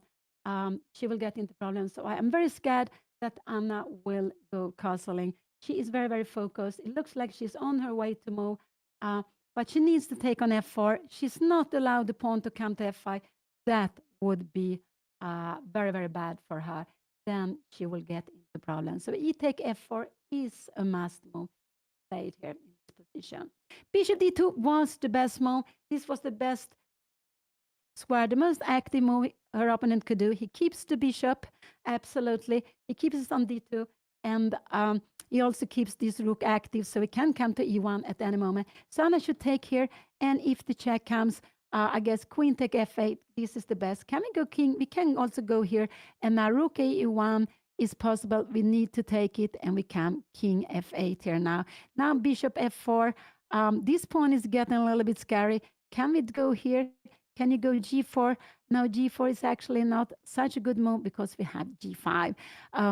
Remember, we are always very happy to play with different color bishop. Absolutely, all these positions. And I wonder about f6. Yeah, maybe b5 is important to play f6. But again, yeah, we have a blocker. This is very important. We have a blocker. So go back. Go back. Anna needs to take on f4. Anything else here will lead her into problems. Maybe queen b6 could be a possibility, but I don't know. Queen b6, queen knight here now, and c4 check. You go away, and then maybe knight d3. Could this be possible? No, we lose the pawn. We need to take here. We take on f5. We need to take back. And if you take here now, yeah, now this is getting craziness. This is craziness. But and here we will take with d5. Yeah, you have queen b3, and we will go. I will go probably short castle, but we remain with this very weak pawn. So now her opponent threatened bishop e4. That's why she needs to take on f4. She needs to take on f4, and now queen e2 is a good move. We don't have time for this because take back here below the piece. It's a pin, and this is one. So we can see with everything Anna has played, there is a little bit unpleasant that the king has not castled. King has not gone castle. So let's see what Anna will play. It's very important that Anna feel that she see that if the pawn comes to f5, this will just be very difficult for her. So I do hope Anna will take the time. So bishop d2 was a good move to be played. Here, queen e2, we can come here. If you take here, yeah, we take back, probably with a knight actually. Bishop take f4, can take on b2. Yeah, probably we just take here. Rook e1, and we have, oh, king d8, but this, no, we can't go king d8. We need to go, sorry, we need to go rook d8. And now it's very good. This h6 move is very useful because you don't have it. If you go rook e2, I guess we will just go king f8 at any moment, rook e1, and we can just bring up the knight here. We can go bishop f6. See, we keep everything well defended, and we have an extra pawn. So good back. Anna needs to take on f4. If she doesn't do that, she will get into problem. This is absolutely what she needs to do. No, I don't like queen b6. I want to take away this. All these things, I don't want to go. I want to go castle, but to go castle, I need to take on f4 first. So this is what I would like to do.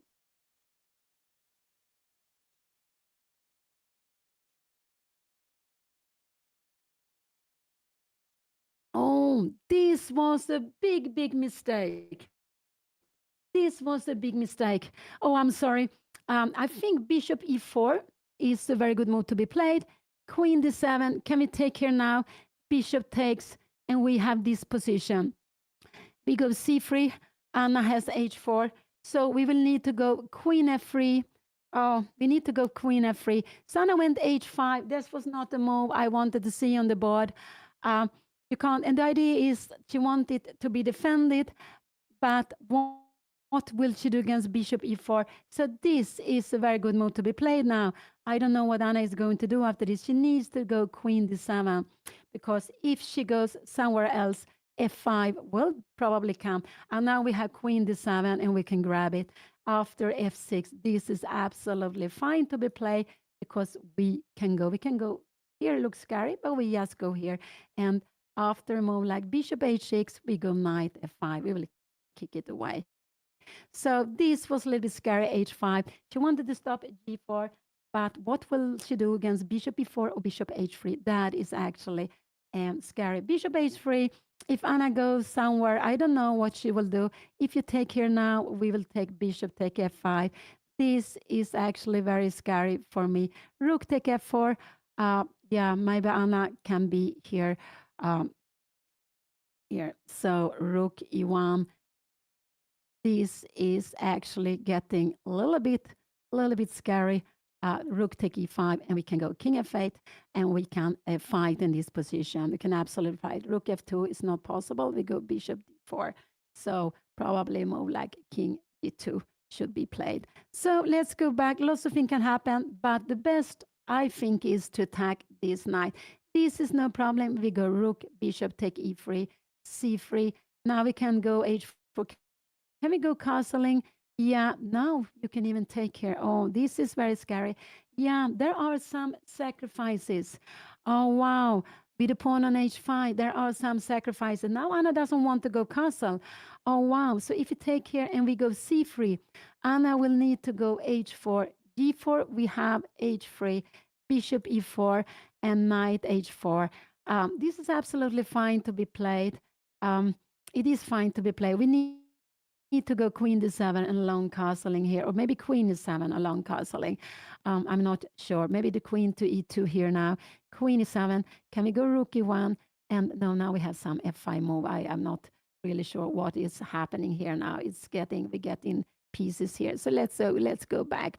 There is some idea here. So much tactical. h5. This is a little bit scary. Let's see what he will play. Her opponent, her young opponent, Charlie Cheng from Sweden, only 13 years old. He has been taking lots of time for the last move, and then you find the absolutely best move, bishop too. Now, I am only worried that her opponent will go and attack this. If he goes c3, Anna can't go castling. We have again bishop e4, so she will need to go take on f4, and after bishop take f4, she can go castling. So it's very important, but I'm a little bit worried that Anna will go castling here now, next moves. I think c3 is what we could be seeing. You have to play this. Rook takes. And now this is a big mistake because the rook take f5. And you can see this is just a fantastic position for white. You give an exchange. You have won a pawn. This pawn is absolutely lost. White will take it with the rook, with the bishop. It's absolutely lost. So you will get two pawns and an exchange and an open king to attack. This is just fantastic for white to play. So I'm a little bit concerned about Anna's h5 move, the last move. There are some ideas of if she castle, because now there's no problem. If you take here and here, this is no problem because h5 is defended. The king is still in the middle. So not yet, but it can come soon. It will come if Anna castles. So should Anna go? Probably Anna should go queen d7, but I'm not sure she wants to get into pin and long castling and to play this position. So here, maybe this is too quickly because remember, we also have something to attack, but slowly. So So c3, then it could be that queen d7 is what Anna should play, but I don't think she dares to do this. And now go kung long castling, and we have this move. You need to come back to take here. We go bishop takes, and we take like this, and we have this. But even here, can we fight in this position? I'm not sure. Can we fight like this? No, h4 is not possible because we go g3, h3, rook e1, and maybe I'm not sure what will happen here. We have rook e4. We are keeping everything under control. So this is very, very scary for Anna now. Um, and I think everything is because she didn't castle in the opening. She played, she just waited with castling in the opening. And then we have this position now with the pawn on h5 and the knight here. No, she doesn't want castle. And it could be that our next move will be castling, but then this could be just very bad for Anna. It is scary for Anna. So bishop h3 is a scary move if you will play, or bishop, oh, sorry, is a scary move if you play. Anna needs maybe go queen b6. Can we take here now? We take here, and we just grab this pawn. And rook takes is maybe not the best. Maybe it's better to go queen f3. Yes, we get the rooks, and we need to give away pawns like this. I don't know if c3 is possible. No, we have activity here also. So, but Anna needs now to go for long castle. Will she do that? Will she go for long castling? I'm not sure. And the problem is, if she castles short side, her opponent can grab f5 with the knight, and grab f5 with knight. I believe you will see c3 on the board. But this is a very good move to play. After this, if Anna moves away, f5, this is not possible. If she comes here, f5, this is just very, very bad. So hitting the knight will get Anna into, she needs to go, I don't know what she's planning to do after move. Bishop e4, maybe queen d7 is the best to be played. So I said c3. So the moves I'm guessing is 1, 2, and 3. This is move. Bishop e3, of course not, because we have a fork here. No, you don't want to play it like that. Now, queen e2 could also be a move to be played. And now, if Anna go castling, I think, yeah, we have knight e4. Wow. So queen e2 is not the move to be played because queen e2 castling here. We have this in-between move. Queen f2. Now we can even take here. If it comes here, you go bishop. No, sorry. Yeah, in a position like this, we need to take on c2. And we will, this is very good to be played. Yeah, let's go back. But queen e2 is not logical when the knight can jump to d4. There is no way her opponent will go there. So the moves I can guess is 1. I can also guess 2, but I think he will keep the tension. 3 and 4. And I would say, yeah, these are the moves I could guess for white. So there are 4 moves. Yeah, that's quite a lot of moves. This would not be good. We just go castling here now, and we are fine. Again, you have bishop h3, but here can we go some queen f6? No, this is getting into problem. So let's see. He's on his way to move, I believe. He's down to 35 minutes. He's down to 35 minutes. Absolutely. But I'm not worried. Yeah, Anna has so much more time. And she has tried to play quickly. That's very, very good. That's very nice.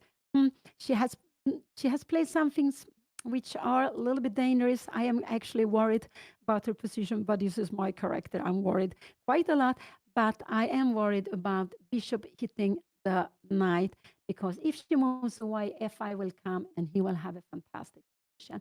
And this is the problem with not having the light squared bishop. With the light squared bishop on f5, there would be fantastic. Then you would need just to go queen d7 and then short castle. Everything would be defended. But with the knight, that is different. So Anna made her, what did she play? 14th move, h5. So they still had 26 more moves to make. And I guess 1, 2, and 3. These are my main moves to guess. This could be played, but I don't think yet. No, he keeps, this will not be played. So I guess one of these, 1 and moving the bishop. This is what I'm guessing.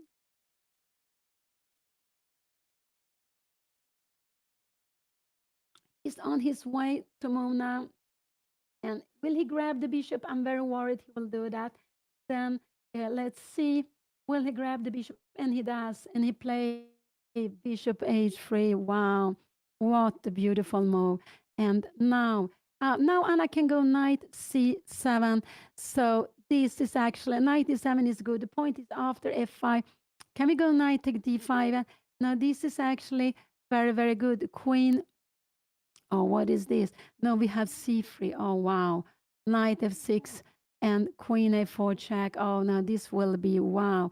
So after knight e7, can he go f5 here?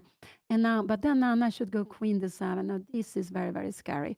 This is very, very scary. So Anna played knight bishop h3, and this was a very good move. And I believe if you go knight d7, can he go f5? Can we take here? No, we just take here. So this was a very good move to be played, and I think that's so. Anna needs to go knight e7. No, maybe this is better move, queen b6, to be played, and then just um, if you take here, take with the bishop. Uh, but if you go here, can we give a check? Uh, yeah, you take here. Can we give a check? But this king h1, this will just make things worse. We still have the king in the middle. So bishop h3 was a very good move to be played. We can go queen d7, but there is no chance Anna is going to get go to play this to go into the pin. No, I'm sure she will not do that. And this is so he's a positional player. He saw that Anna that he wants to go f5 now. And if Anna moves away the knight, he will go f5. I'm quite sure he will absolutely play this. This is actually bishop g2 and knight f6. You take here. We can take on b7, rook bait, and we have a check. And we can see where is this port. You have to come here. Oh, this is so scary. Yeah, and I can play this, but look at all these holes here now. This is just very, very bad. The bishop pair is playing. There's so much danger. You're taking here. You're planning to triple here, and you need to go maybe a rook. I don't know which rook. Something here, but this is just so bad for black. So there is a big danger now for Anna's position. I guess queen b6 is the best, and then to go long castling. Will Anna found this is probably the best. Take here, you take, and if you take on e5, if you take back, if you go rook, take f5, yeah, maybe we can go queen, take b2, um, and after rook b1, yeah, we will actually take and the next one. So queen b6 is what I'm hoping Anna will play. Absolutely, I do hope she will go queen b6, and it depends on what we. I said she had to go knight e7, but f5 is very good. And now in a position like this, she needs to go queen d7 and then grab here and then play this position. And I believe her opponent here now shouldn't take on f5. Just try to put some more pressure. Maybe bishop d5 is a good move to be played. We can't go. Can we go short castling? No. You go queen e4, and then you will just take here with a piece. We will just take. No, that would be absolutely. Knight take g3. We would lose the piece. I just want to show like this, and we can just take it back. So queen b6 is what I would like to see. I do see that. I do think Anna has seen that she has some problems. That f5 is coming if she moves away the knight. So bishop h3 was a very nice move to be played by her opponent here. So yeah, this is yeah, but queen d7 going into the pin. No, I don't think Anna will do that. I don't think so. So I don't think so. So I believe Anna will move the knight, but that is not good. The best is probably to go maybe queen d6. But it could be that queen d7 is the best to play this position here and queen f3. We don't have time for anything like this because you take the queen with check. This is the problem. You take the queen with check. So here we need to go some h4 moves.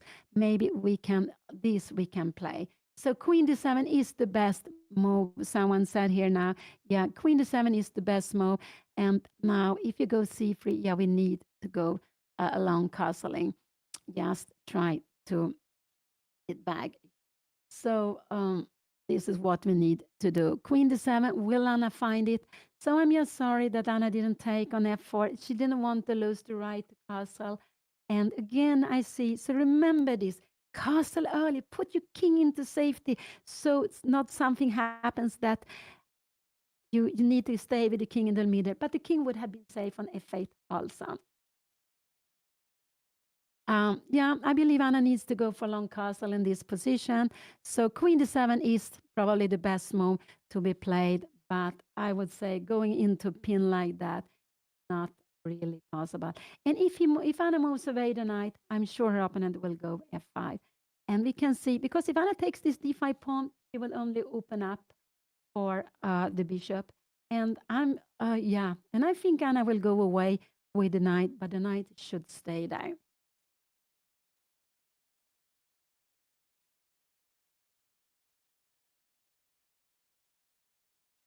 If Anna goes c4 here now, but I guess it's just a pawn. Can we not take it? Yeah, we have this jack here. King comes down here, and we can take on b2. But I'm not sure. This also looks a little bit scary here. Okay, maybe take here. Can't we get in here with some pieces? No, we have. Now we have maybe short castling. I'm not sure what is happening here. We have queen takes c4. We have some checks here. Oh, this is getting so crazy.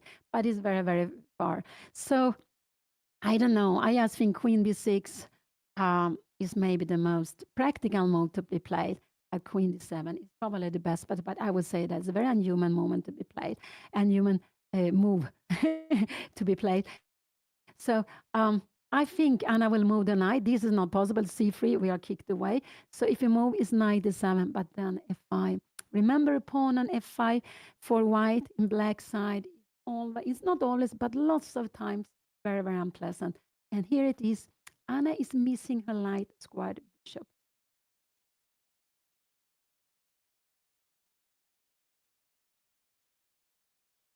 So queen b6, perhaps. Yeah, queen b6. And if you take, I guess we will take back. Can we take on b2 maybe? Could be, I don't know if we should we take on b2? But we have maybe rook b1. Then we have a check here, king, and we are coming like this. And you can take here, but this is maybe too quickly to take. Even h4 is a good moment, but this is not human to see to take here. And if you go like this, we have queen take d5, sorry. So here you have queen f3. Can we go something like h4, c3, and we have queen g4, and taking like this, we have actually all of a sudden we have this. This is very, very far away. So there are still, but queen b6, Anna needs to go for long castle, I believe, or needs to get up some activities. So what are the moves she can be considering? She consider absolutely to move away the knight. And yeah, wherever you go, this will come. F5 is just so tough to handle, absolutely. And so this is why we needed to get away with the F pawn. So there will not be possible to put a pawn on F5. If we had this position without E and F pawn, Anna could just go maybe queen F6 here, defended this, or queen D7. But when we have queen D7, you can always open up. You will not play, you can even play like this. Yeah, you can also play like this, and we need to come back. So if this is taken, we always need to take this way. We always need to take this way. And I will just show that this here will not work. We are threatening the queen. And if you come here, we have this move, rook e1, and we pick up the queen. So go back.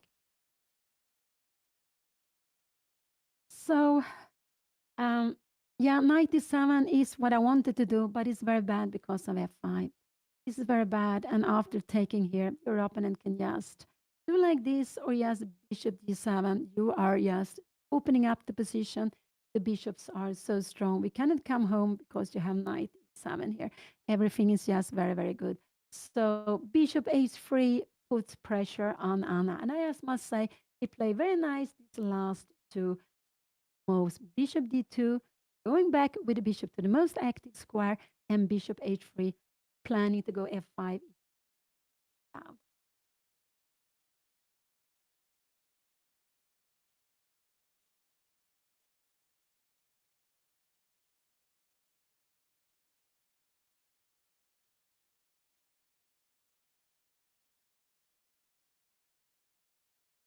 So this is the very exciting sixth round out of 9.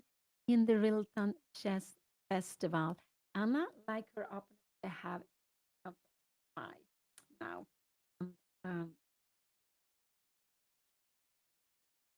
and this is round number six. And they have now made, Anna has, her opponent played his 15 moves. Anna needs to make 26 moves to reach the control. And I think now Anna sees problem. She has played h6, h5. She had played, it was a very, and these moves has been very, very slow actually. The opening. So now, because she has not castled, she's bit punished.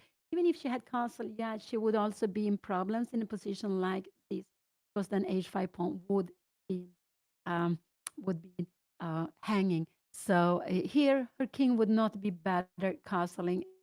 It would be uh, also problems. Then she absolutely needed to go away with the knight. She would have had an extra tempo, but f5 would have been coming with strong, with power. So that would also be a problem. I think Anna now realized that was a very good move. She wanted to stop g4, but she maybe forgot that her opponent can also go with, her opponent can also attack her knight bishop, just to break up the pawn structure. No, this is the same. The knight will be in the rim. We have this move coming. And what are we going to do? We are just very much under pressure. Where is this coming here? We will actually lose a piece after f6.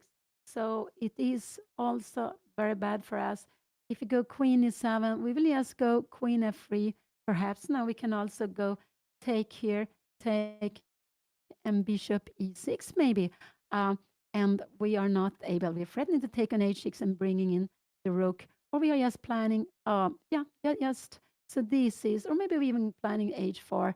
So the best is maybe to give away, but here we are a pawn less, but maybe we can try, I don't know, queen d7 we need to do, and then we're not giving away one pawn, but two pawns. So this is absolutely very, very difficult play. So two pawns less. So I can see that I can see that Anna now realized that she is in problems. She needs to fight now, and I think she has forgot about this. I forgot about this idea. Her opponent is back to the board. He went up, and that is of course very good to do, to have something to drink and a little bit to move yourself.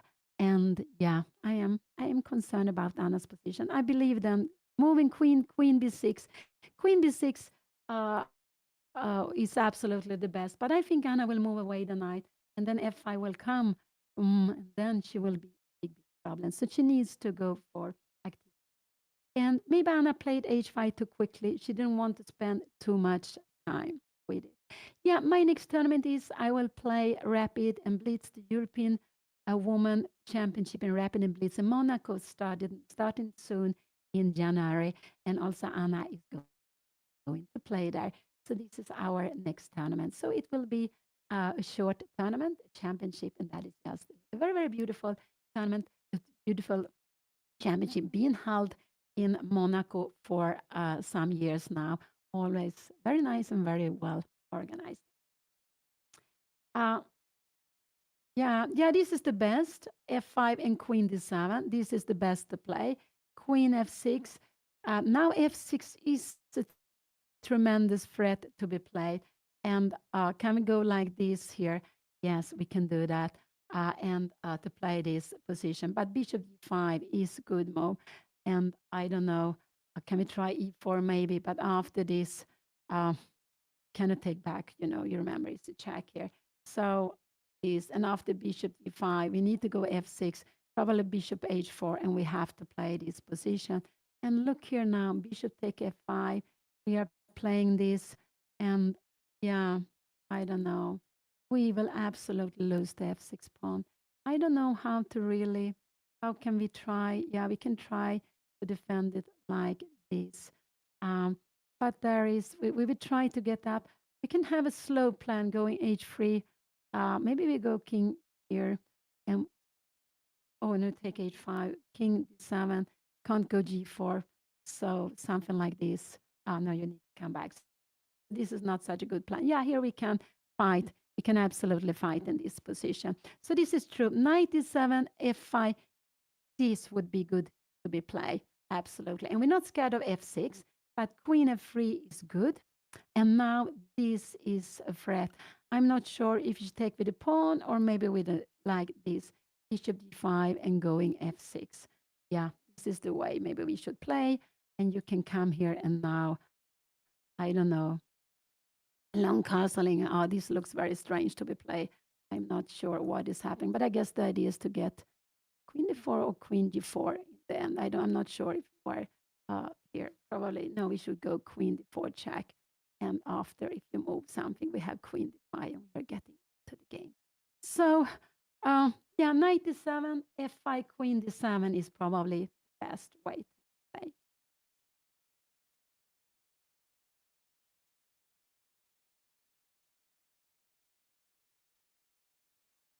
Yeah, we all are doing, we have our habits at the chessboard. Some people are not moving anything at all. Some players, you can see the expression. Some people are moving quite a lot.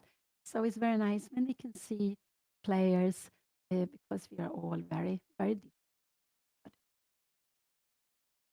So maybe this is the best idea. Knight d7, f5, and now queen d7. But all of a sudden, Anna, she has been active. She will be pushed back and play passively. And that is just psychological, not difficult. Also, maybe thinking of, mm, so I'm absolutely worried about Anna's position here. Now she's down to 41 minutes, spending time, and she absolutely realized that things has gone wrong, that she has made something wrong here now, and but she just played too slowly and wanted to keep the tension too much, forgetting about the pawn coming to f5, and yeah, Anna is not so happy here. I can, but just keep on fighting. We always have to keep on fighting. Somehow try to enjoy the position, even if we have play uphills that we are in a worse position. Yes, Anna's opponent is born 2012, so he's only 13 years old. Very, very young player.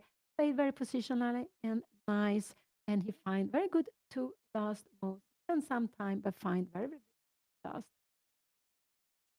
And she's very much about very much has been about the moments. Here we have the position. Anna played here. She had the moment to take away the f4 pawn. She didn't do that. And she played this. Now her opponent could put pressure. He wants to put the pawn on f5, and he finds this very beautiful way of playing bishop h3. Anna moves away. He will go f5. And then she will be very much in pressure and get pressure on her. And that is actually difficult to play.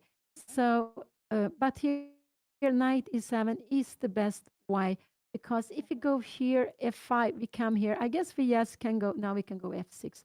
Look at this bishop. The problem is here, you take here, and whatever we does, the knight will be taken. If we come here, we will also take the knight. Can't take back because there will be a queen. There will be just mate. Oh, so go back. So if the knight goes away, it has to go to e7. That is, Anna played h4. Oh, wow. Now g4. Oh, wow. G4 is very strong to be played. That is actually the only problem. But g4 is very good to be played. Where is she going to go? Knight e3 and f5. She will need to play this and bishop f6. Here she's absolutely fine. She needs to play this position. After a move like this, she can go knight take d5. So Anna played h4. She goes for activity, and actually this was a very exciting move to the play. If you go g4, knight e7, he can take here. Anna takes, bishop takes, and he can go queen f3. This is scary. What is Anna going to do here now? There is threat. This is a tremendous threat to be do. We don't dare to go castling. We have bishop h6 here, and you are just coming. You are picking up our pawn c4, and look at here. How are we going to defend the pawn? Only way is knight c8, but you just keep position. You're going to go g5 and pick up the pawn. This knight need to be in e5, then white black would be much better. But on c8, this make all the difference. And yeah, if you try to go something like this, we have queen f5, and we will not be able to go, oh, queen g6, sorry. So this king g6, and we will try to get in. I don't know if, oh, we have bishop e4. No, this is not possible to play. So Anna went h4. I'm scared. g4 is the absolutely best move to be played. g4, knight e7, and take on e5, bishop e5, and queen f3. Now Anna needs to go probably f6, rook a e1, and short castling. Oh, this is so scary. After this move, she rook f7. You can take here, but this is no problem. We take with this pawn. We don't take with this pawn, and because then it would be 8. We would be losing. So this is very scary. Will he go g4? If he takes here first, is that any difference? No, we have this in-between move. And after this, maybe we will even take, we will bring out the queen. No, he will absolutely not do this. Threatening mate in one, threatening mate in one. You can give it check here. We can take it. You give it check here. But we are just coming back, and we still, this would not be good because we would have, I just blitzing out the move, a mate here. So this is what Anna wants. She goes for a counter attack. But when she wants to open up the h-file, this is a very logical move to be played. Anna can't come here now. c3, and where is this knight going? It's actually just going back. And you see here, it doesn't have a good place to be played. We can go even queen f3. So Anna really needs, if e4 comes, she needs to go knight e7.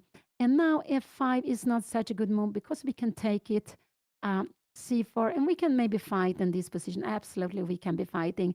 So this is not so good. So after g4 here, but now is queen f3 any difference? This is also very good to be played.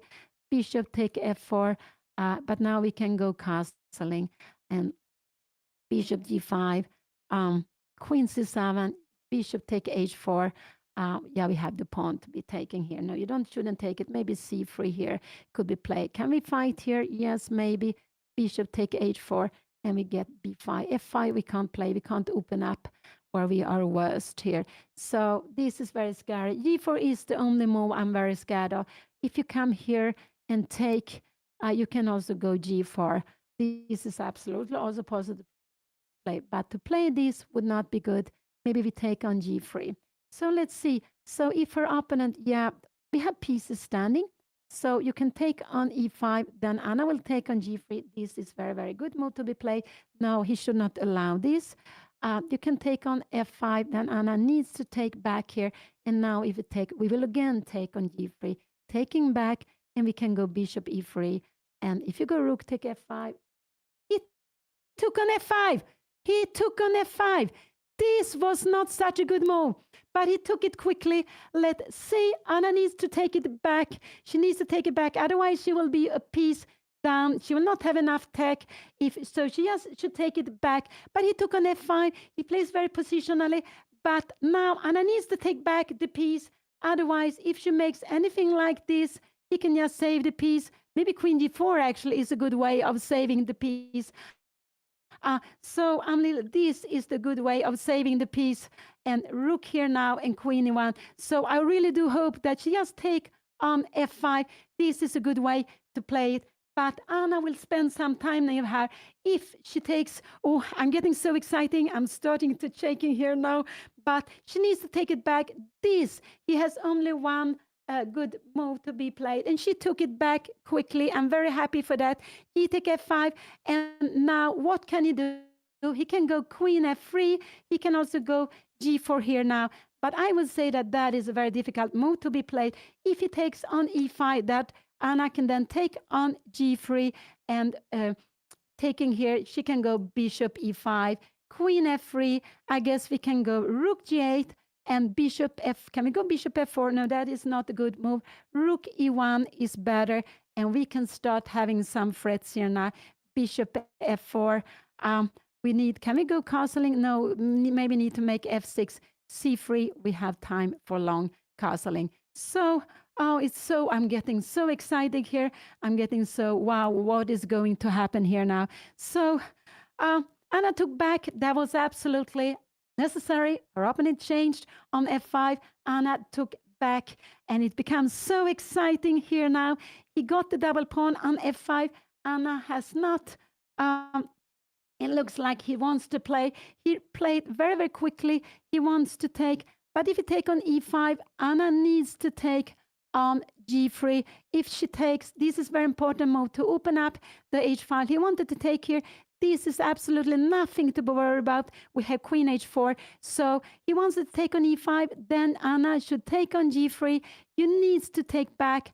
And here, probably we should go here. If you come here now, I guess we will just go queen d7. Can you go some queen d4? No, this is just very dangerous. We are going rook g8. Next move, queen d5. And yeah, we can play in different ways, but this is absolutely fine. So let's see. Anna took back the bishop. The position just improved for Anna. It's not so dangerous any longer. What could he think of? He can take one. It looked like he was going to play it. He can play queen f3, and he can go g4 just to keep the h file here. And if he goes g4, probably here we have it. He's going to take on e5. It looks like he looks like that. Oh, I'm getting so excited. He's down to 28 minutes. He took an e5. Now Anna should absolutely take on g3.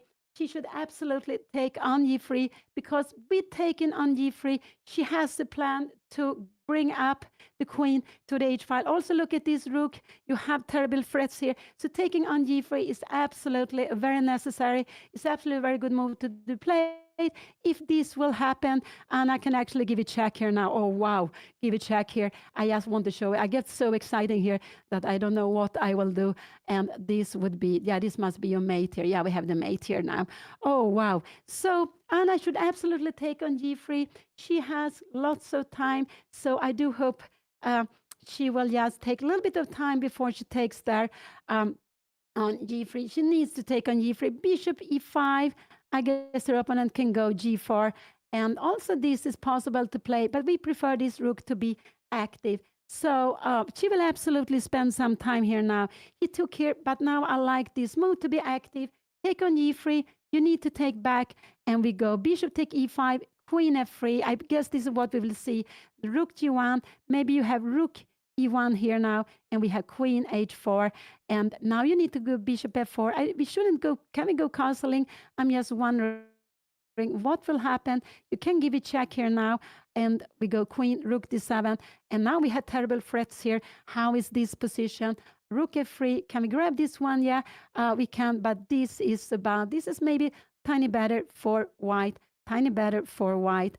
But because we have the pin, we want to take the e5. And if he comes here, we will have Anna took on g3. She took that very, very calmly on g3. What will her opponent do? Now, the big threat for Anna is actually to go queen h4. So not only that she opened up for the rook to play on here, she is planning to bring in the queen. And that is why her opponent needs to go this h here. So we see this queen can't go to g5, it can't go to h4. I think he will take on g3 quite quickly here now. He needs to do that. And so here we have it on the board. Anna took on g3. That was a very good in-between move. So we see this rook now became active here on the open h file. It's an active rook. So now it's very good that Anna has not castled. And if he takes here, bishop e5 is a good move. Can he go bishop f4? But now we can even take here, rooks takes, and we have queen g5. And with some threats, queen f3, and we can go long castling. And if you come here, I guess we can even go queen d2. Whoops. And you need to make something like this. And we have queen h6, and we are threatening mate and one. And again, these are lots of things. I'm not sure what is better here. Maybe we can bring a rook here to g1, rook e1, and rook h7 or whatever. I'm getting so excited. But the best her opponent can do is to take back. He needs to take back. Anything else? Queen f3. We will go queen h4. Can we take here now? Yes. And actually, long castling is very good. The point is, if you come here, we can make mate in one if we want to. Could also grab the queen, but of course we go for mate in one. So, so exciting, so exciting. And that is how chess is. If one move, it looks like one small move, but it could be a big move, can change a lot of the position, especially when we move the pawns. A pawn move, change the pawn structure, then the plans can become very different. And here we see the h pawn disappeared. This rook became very, very active.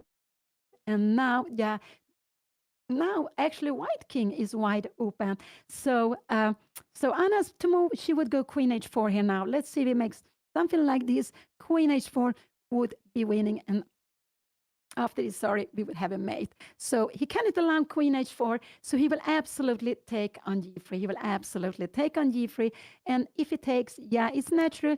Don't take like this, because this bishop remains passive. We take like this bishop remains active, and we attack in g3. And then the best you can do is queen f3. I guess we go rook g8. We have a tremendous threat here. And if you go bishop f4, we can even take here now. And we can go queen f6, c3. I guess you need to go with check here now. And I don't know, queen d7, queen f8. This and rook e3. What is happening? Yeah, we have rook g5. We are planning king g7 and bringing the next rook here. So this is, if you go rook here now, we will actually go queen, rook 6, and we will take it. So go back. Let's go back. Oh, so excited. Charlie Chang, Anna's opponent, he's down to 25 minutes. They have made 17 moves. Anna made her 17 moves, and it's such an exciting position coming up. Anna played h4. I didn't look at h4. Her opponent decided to change on f5, but it has, and how the way he played, Anna managed to open up the h line, and she managed to get this rook active. That is very, very good. She also is planning, I said it lots of time, but this is what black wants to do, and this is what white needs to avoid. If you go h3, yeah, we can go queen h4. If you're coming here, I guess we just, we take it. I'm so excited that I forgot that we can take it. I'm getting so excited. So h3, we would just go here, because next move we take it with the queen, and it's more power to take here with the queen. It's more power to have the queen first. So now he's taking some time. I'm taking some minutes here now, but he needs to go h to g3. Oh, I'm very do hope that Anna will not play a move like this, king g2, and we can see it's not possible. There's no queen, nothing coming here back, so she will need to be forced back. No, that is not possible. If he takes, and I'm sure he will take here, Anna needs to go bishop e5, and she keeps this line open. Rook g8 will be coming next. And if you make a move like this, actually, this is not so good. Bishop g5 would be very good. So she needs to go queen d7. And the idea is actually to go long castling. Remember, when we play, we should play with the whole team. This would not be good, because actually we have a check. We have a check. And after king f1, we have a check here now, getting in with the pieces. Remember, when we play, we should play with all the team. So a move like this, we will absolutely go queen h4. There will be terrible threats here now. Queen e2, and actually the best is to go long castling. So yeah, and the idea is, of course, here we have a check here, and we will pick up everything. So lots of time. Remember, Anna has 1, 2, 3, 4 pieces and the king. So she needs to get all of them into the game, and her king will also be safer on the queen side. So that's why long castle is a good move, because with the open line, she will hopefully be able to use the rook on g8, somewhere on the open lines, but also the king will be more secure. So the moves we would like to see, I'm quite sure her opponent will play this move, is Anna. If play this move here, this could be probably played. And now 1, 2, 3, 4, 5, her opponent has won a pawn, but queen d7 is a very good move to be played, because we want to put the king into safety. We really want to put the king into safety. And then this good rook is very good on h line. We want to put the king onto safety. At the same time, this rook will be able to go to g8 to attack. So like that, we are, even if with this pawn down, doesn't really matter. it matters in one way because without this pawn, the king here on the king side would be so much more open. So it's important for white to keep it. But after queen f3, we should go like this. And now we have this plan coming here. Now I don't know, can you go something like this? No, we're coming here, and I don't know, g4. Can we go f6? I don't know. Maybe even queen a4 would be good. We have some threats. I just want to show them we have a terrible threats, and we will take the rook. I just want to show. I was just playing very quickly. So let's see what will happen. He's down to 21 minutes. He's down to 21 minutes. Yes, the opponent, Charlie Cheng, he's born 2012. He's on his way to move. Now he will take h take g3. He will absolutely take a take g3 because he see that he needs to keep the king away. He needs to keep, not the king away, he needs to keep the queen away. I'm getting so excited. But Anna plans queen h4, and he needs to keep it away. So Anna now has close to 40 minutes. Her opponent down to 20 minutes, so he has less time than Anna has. And I'm very happy to see that. Anna is also very well focused. I hope she has something to drink also at the board. And it's just such an exciting position. But all of a sudden, I was very scared that Anna's king would be under attack. All of a sudden, we can see that White's king is actually worse placed here. But Anna still needs to play good move now, still needs to find a good move. And here we have it on the board, h take g3. That was absolutely a must move to play it for White.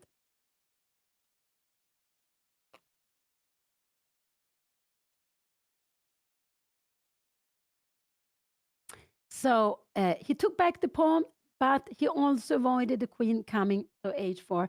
And now Anna needs to play bishop take e5. Also queen d7 is possible to play. And if you come like this, we will go long castling. So queen d7 is possible. After a move like queen f3, we should probably just take on e5. But you can play queen take f5. So I do hope Anna will play bishop take e5. And I think that would be very good to be played. Because with bishop take e5, she also have some idea of going in rook g8. So this is what I hope she will do. After queen f5, could Anna be tempted to go this? No, but this is actually very, very bad. I'm a little bit worried about that. So she played queen here, but now if rook takes f5 comes, I guess he will play this. Anna needs to go queen d7. And it's because going rook g8, this would be a big, big mistake because, so let's see what he will do. Will he go queen f3? I think rook take f5 is possible, but now queen d7 is so important. One is she put the king very safe. Also of the queen f3, we go here. You don't really dare to go here because we have this check also. Remember, and we will get in the queen here with check. You come here, we will have also, finally this rook would be deciding. So I think he will spend a little bit of time, maybe not so much because he's down to 20 minutes. But if he goes, this would maybe be the most tricky move. Anna needs to go queen d7 and then to go long castle. She needs to play with the whole team. If he goes here and Anna goes here, after this move, she will get into big, big problem because he has not rook f1. Anna can still go here, but he has this very, very beautiful move here, queen take e5, queen e7, and queen f5. She has nowhere to hide with the queen, and this would be so, so scary. I don't know. Check here now, king f8 and bishop f4. She would be in big, big problems here. So rook take f5 is the move I'm a little bit scared of because after that, Anna needs to go queen d7 to put her king into safety to be able to root the other rook also in the attack and not allow her opponent activity. So I would say that this game can go there are all results possible. It could also be both kings can be under attack if one of them are making a mistake. So what do I hope? I would hope it goes queen f3, but rook, this is a scary move. Then Anna needs to go queen 7. And what is he going to play? What is he looking for? Will he defend? He can also go queen e2. Queen e2 could be a move he wants. He went queen f3. I'm actually more happy to see queen f3 on the board. And here we have it on the board. I do hope Anna will go rook g8. If she goes queen d7, queen take f5, her opponent will be a little bit better in this position. I'm just wondering how is this? Can we go rook g8? Do we have rook e1 now? We need to go long castling, and here we move away this, and we can just play this position. White will have a little pawn extra, a little pawn. White will have a pawn extra, and but after here rook f7, we should just bring. I think we should. Maybe we should actually try to change the rook. Can we go like this? Probably we have just king e2, and you are running away. White is a pawn up, and and a little scared of getting two rooks here. So white is a pawn up, but black is just absolutely in the game. So queen f3 was played. So now what did I like to see? I like rook g8 to put this pressure here. Now rook e1, and then maybe to go queen h4. This is what I would like to see. If you go bishop f4, can we go here now? This you had king g2, and after bishop f4, you are absolutely fine. So queen f3 was a very solid move to be played, but rook f5 was what I was a little bit worried about. But queen f3 was probably the best move to be played. Maybe queen f6 is the best Anna can play, and if this is coming, we can go queen g7. Oh, wow. But that is not such an easy way. The g4, no, I wouldn't. g4, oh, rook g8 and g5. Oh, wow. No, this is getting good. So now we have queen h7. No, queen f6, no, that is too difficult to play, I would say. Queen f6. So what is this? Is a very common move to be played. This is a logical move to be played here. Rook g8. We have an absolutely threat of taking on g3. If Anna plays this, her opponent will absolutely go rook e1 or bishop f4. So, and after rook e1, I guess we should go out. Queen h4 could be possible. After queen f4, we can go f6. Can we go this also? Yeah, this could be played. And this is the position we have been seen before. This is absolutely possible to be played. And here, maybe rook g5 is actually a good move to be played, pushing back the queen a little bit, and we have rook g3. And this is actually an equal position. So go back. Queen e3 was played. Now the move I like is rook g8 after bishop f4.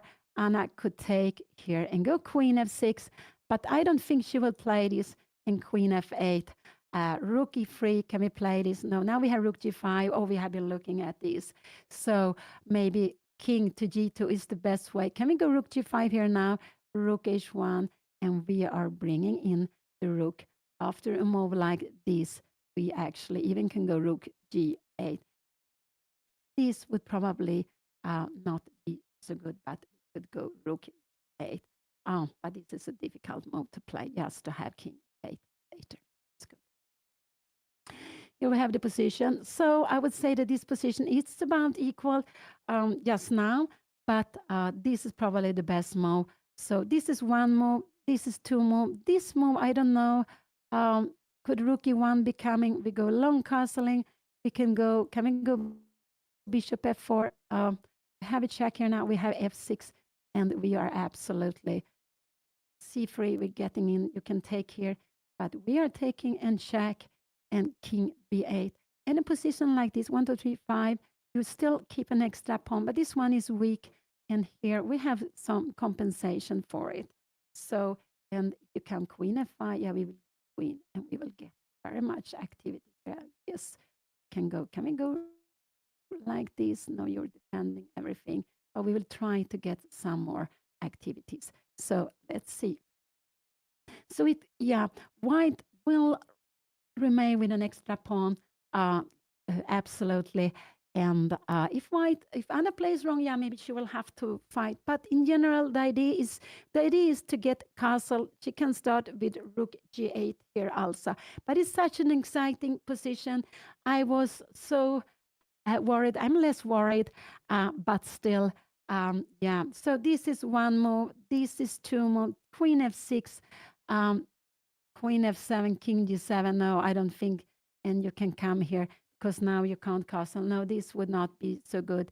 Can go queen f6, take, and take. But can we play like this? Yes. And after this, we will need to move away. And maybe king f1. and we need to go long castling here. And you come here, this we are getting in position. What is good with this bishop is to keep this rook away from e1. This is actually very, very good. This is an equal position. I don't know if you have some idea of going rook g5 and grab this pawn, actually. And king e2 is not the way of getting up because we are getting the rook to the second. Remember, a rook on the second. So Anna is down to 32 minutes.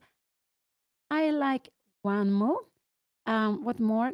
Queen d7 could be possible also to play queen e7 also. Queen e7, can we take here now?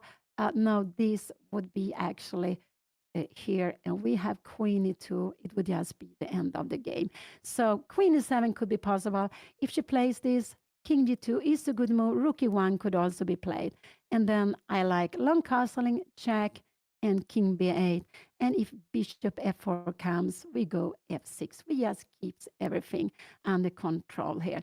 So you can go king g2, and I guess, can we go queen g7? Can go rook h1, and we just playing this position. White is a little bit better. White has an extra pawn here, so white is a little bit better in this. Maybe we need to make some error. I'm not sure, a5, a6, and then you're actually getting much better. So this is actually what could happen, that Anna will have to play the position with the pawn less. So rook g8, I would like to see. There is a big threat to take here on f e3, so you can defend it this way, because after this there is a pin, you can't take it, or you can do it with bishop f4. Bishop f4, queen h4 is not so good. Yeah, you go king e2, we will be kicked back. No, that's not so good. So bishop f4 I would expect to be coming, and after a move like bishop f4, yeah, so that. So after rook e8, bishop f4, now this is actually maybe the best way to be played, but I don't think it's so easy to make this decision. What more can we play? We can go bishop b2, rook e1 check, and we need to put the king on d7, but this is a little bit scary. Bishop d2, and now we need to run away here. And unfortunately, after this, we have a b2, so we can go b6. This is absolutely fine, but this is very far away. So this is one tempting move to be played, 2 and 3 and 4. So one tempting move, or to go up with the queen. This is the only, this would be absolutely too slow. Queen take f5 would be just very, very good. No, we can't play this. We don't have time to take a pawn there. We need to get king away. We need to get the rook into safety. And if this pawn was on g6, Anna would have a fantastic position, going queen e7 or queen e7, defending on f7. And then if she wanted, she could go short castle, or she would go f5. With a position like this, with a pawn on g6, she would go f5 and then bring up the queen and long castling. But now we have this damaged pawn structure, but it could have been so much worse than this. So Anna is absolutely in the game. She's absolutely in the game. So rook g8 is one move that Anna could play, and going out with the queen. These are the moves I can see at the board. And we don't want the castle here, because this king, we want the king, either needs to be on f8. We want this rook to remain on h8, g8. We want it to remain here. That's fine.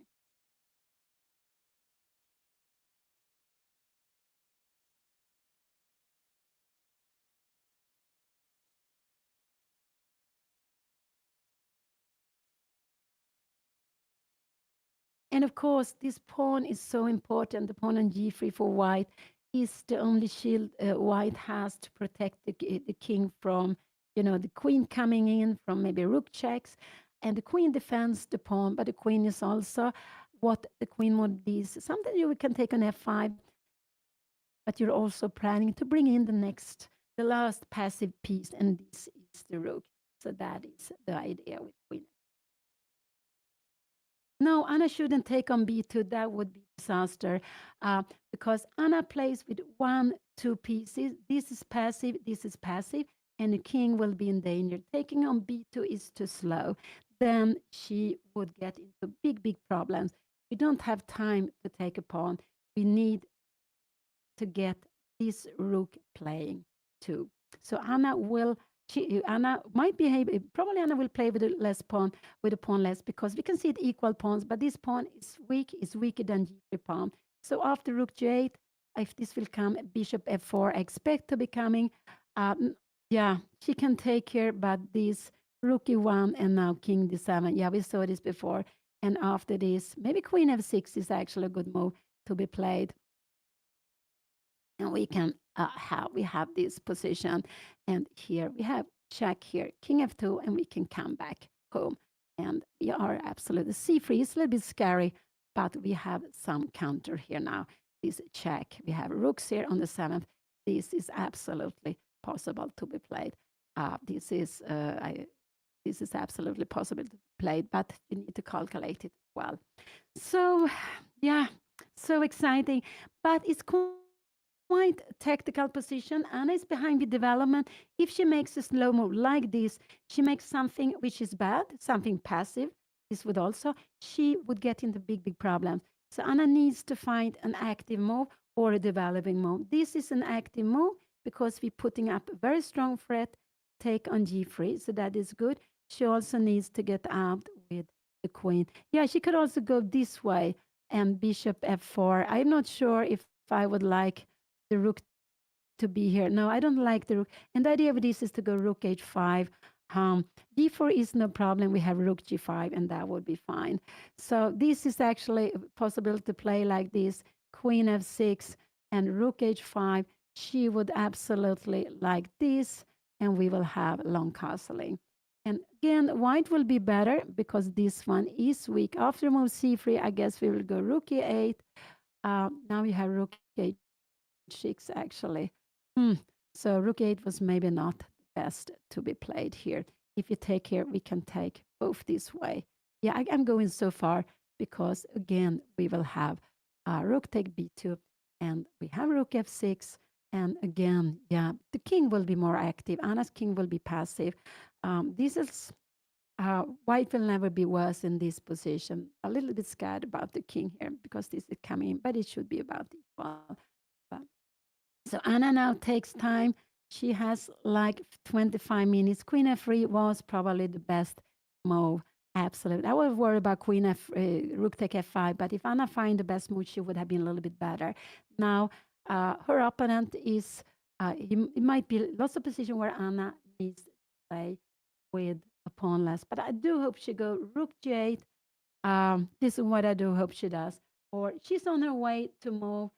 Will she go rook g8 or put out queen? She can also go queen, rook h. This is absolute also fine. That is what we were looking at.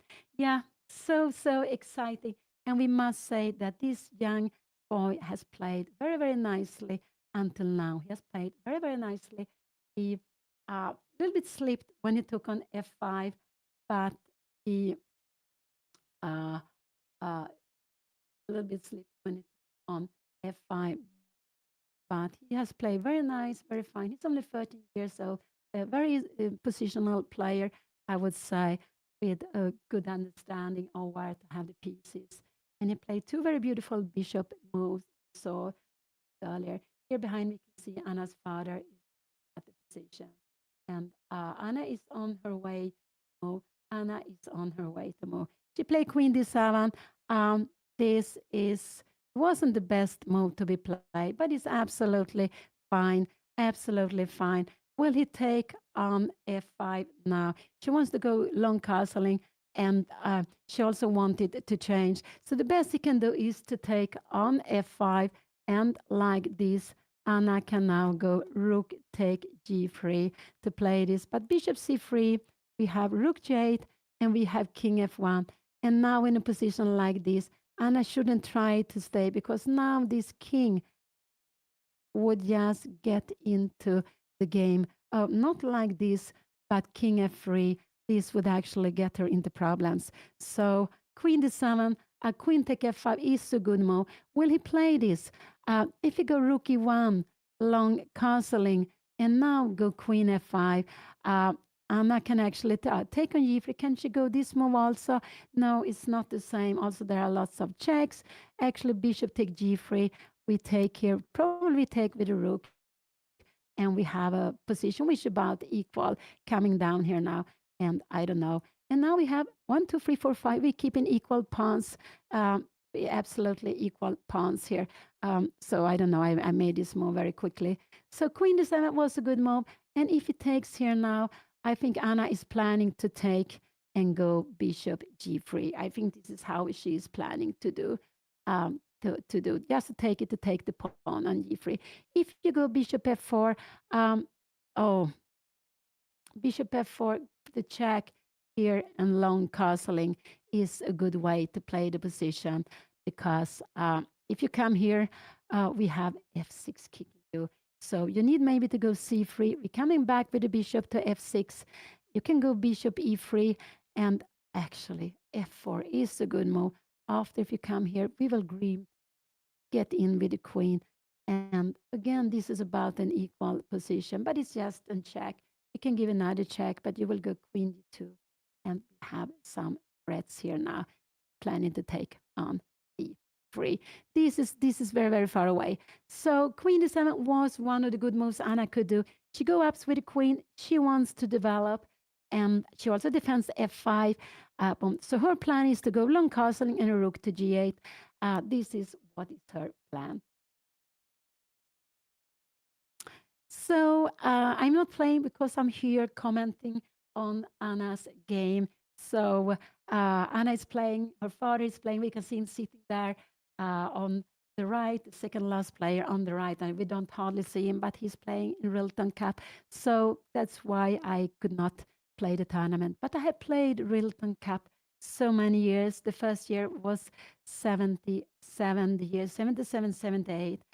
And it was just a tournament I loved to play. Every Christmas, once I went to play, the junior tournament we had, but otherwise I always played in RILTON Club. Almost always. I also once played the Groningen tournament in my youth. Then later on, of course, I have played some other tournaments also during Christmas time.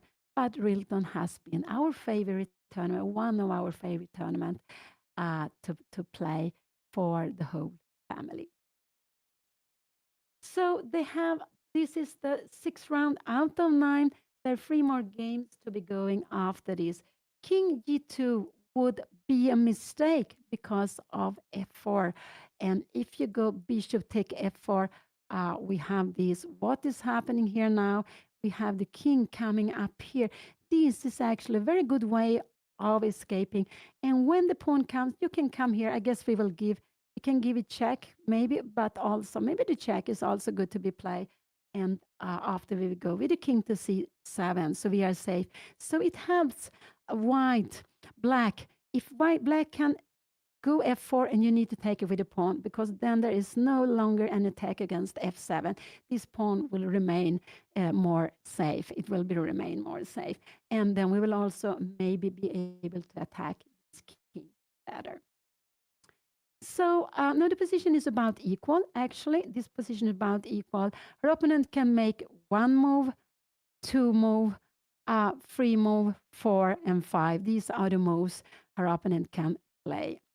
Actually, so let's see. We go rook e1. We go castling. If you go something like bishop c3, we even can go this move because if you take here, yeah, we are in time to take on e1.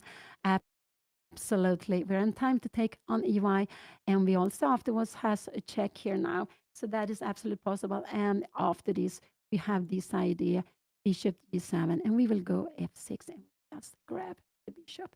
So this is absolutely good for black.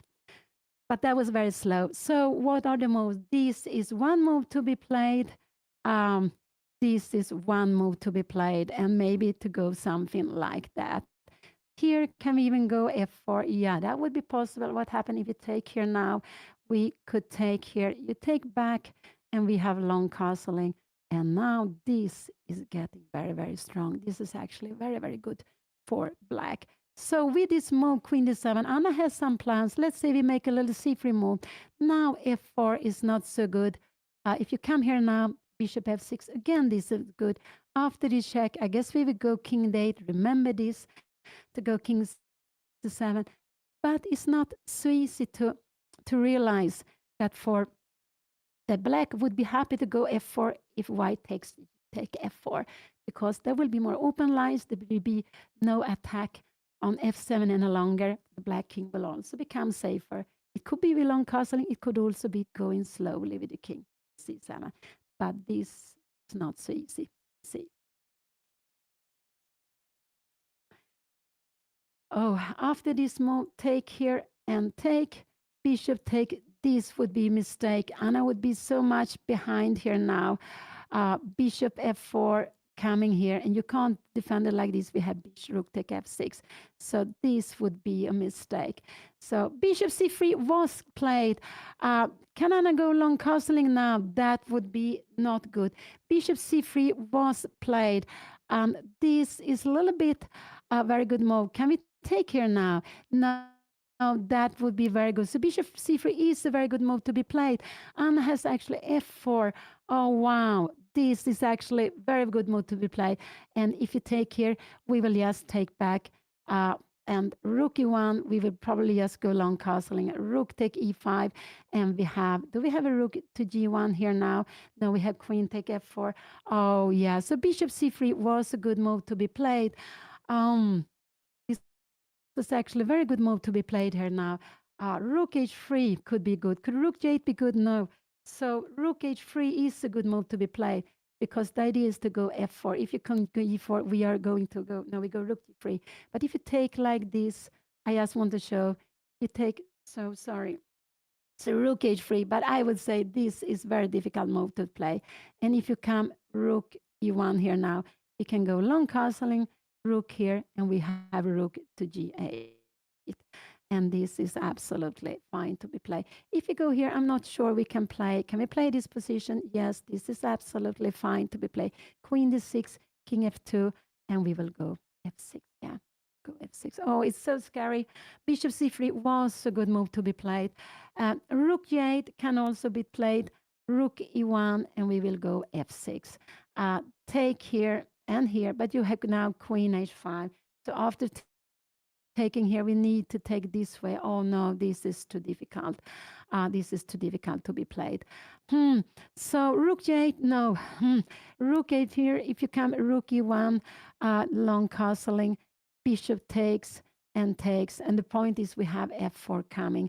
If you're coming here now, we go rook to g8. This is different. So if Anna wants to take it, she has to do it with rook h3. I think that is very, very difficult to play.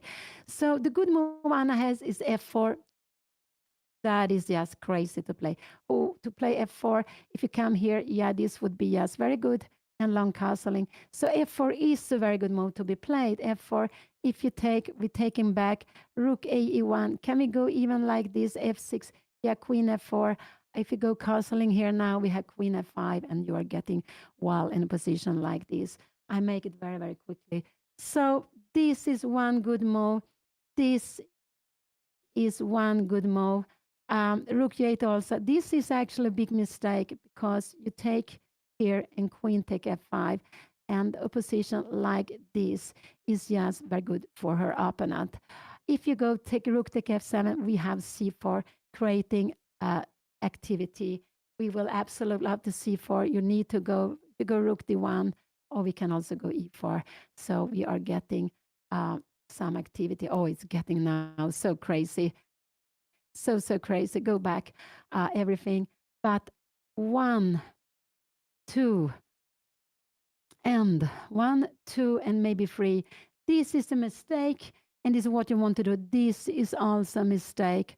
After this, in long castling, queen take f5, her opponent is doing very well. This is actually not good to be played. So I'm a little bit worried here. So rook h3 is a very good move to be played. Put more pressure here, and after rook e1, actually to go long castling and take, rook takes, we have rook g8 coming. You can't go really here, because we would go like this. And we will go probably rook f3 here now, I guess. So we have rook f3. And again, this rook is hanging in there. We will pick up one of the rooks here now. So I will not go further. So rook h3 is what I would love to. And the difference is with rook g8, we want to keep this for the other rook to come and attack g3. So rook h3 is a fantastic move to play. And king g2, we would go rook g3, of course. And oh, I'm shaking. But if you go like this here and you go king g2, again, we have f4. That is the point. So rook h3 is a very good move to be played. Will Anna find rook h3? You can go rook e1. We are pinning in here now. We can't take here. Remember, this is a pin. We're not allowed because we're getting check. But we will after that go long castling. Again, we have a threat. And if you take like this here, we will go rook g8. And this position is equal. This is absolutely equal. So rook h3 is what I'm hoping Anna will play. f4 is also a good move to be played. And the ideas after that, we saw it before. This is just very good. So f4, but if we take on f4 like this, we go rook e1, we have castling, we go rook to f4, and we can take like this. This is also very good. If you're coming down here, we have we have this mate. Always remember this mate. Check here. King 2. It has a name. Oh, it has a name. It's a mate I showed lots of time to my pupils. And so f4 and rook h3 are very good moves to play. Will Anna play one of those moves? I am so a bit worried. I do hope she will play one of these two moves. She played f4. That is absolutely very good. Played. f4 was on the board. What will her opponent do? And will he cannot take on f4? f4 was one of the very good moves to be played. I'm very happy Anna found it. And again, remember, we want this to be here because if we grab here, take, we will go long castling. You have an extra pawn, but your poor king, where are you going? We are running away. We are just getting you here. And now we have a queen coming in here also. This would be just fantastic. So you can't take here on f4. The moves you can do is, this is one, and rook e1 is the other move. If you come rook e1, we need to go long castling. Can we go queen here? No, this we could do because after this is mate in one. It could be Anna wants to do that, but you have king here. And now after queen d7, bishop takes. And if you take rook takes here now, we have rook a e8. Oh, you see, this is getting so tactical. I don't know what really to do. And we have a position like this. I'm not sure. Probably we should take it like this. And there we're going to take the c pawn here now. I guess you will come here. And I don't know if you come here. No, maybe we will have other threats here. I'm not sure what will happen. But this is very, very far away. But we will get an active rook, active king here. Very, very far away. But f4 was a very good move to be played. What will he play? He's down to 11 minutes. Anna spent some time. She has 19 minutes, but she played this very, very nice move. I'm very happy to see this. And actually, Anna to move would be playing queen h3 or actually rook h3. Let's see, we make a little a3 move. We would go rook g8 or rook h3. This is her big threat. And so this is absolutely her big threat to play here. If you go just nothing, I wanted to show. But of course, so her opponent can take on e5 or to go rook e1 and then take on e5.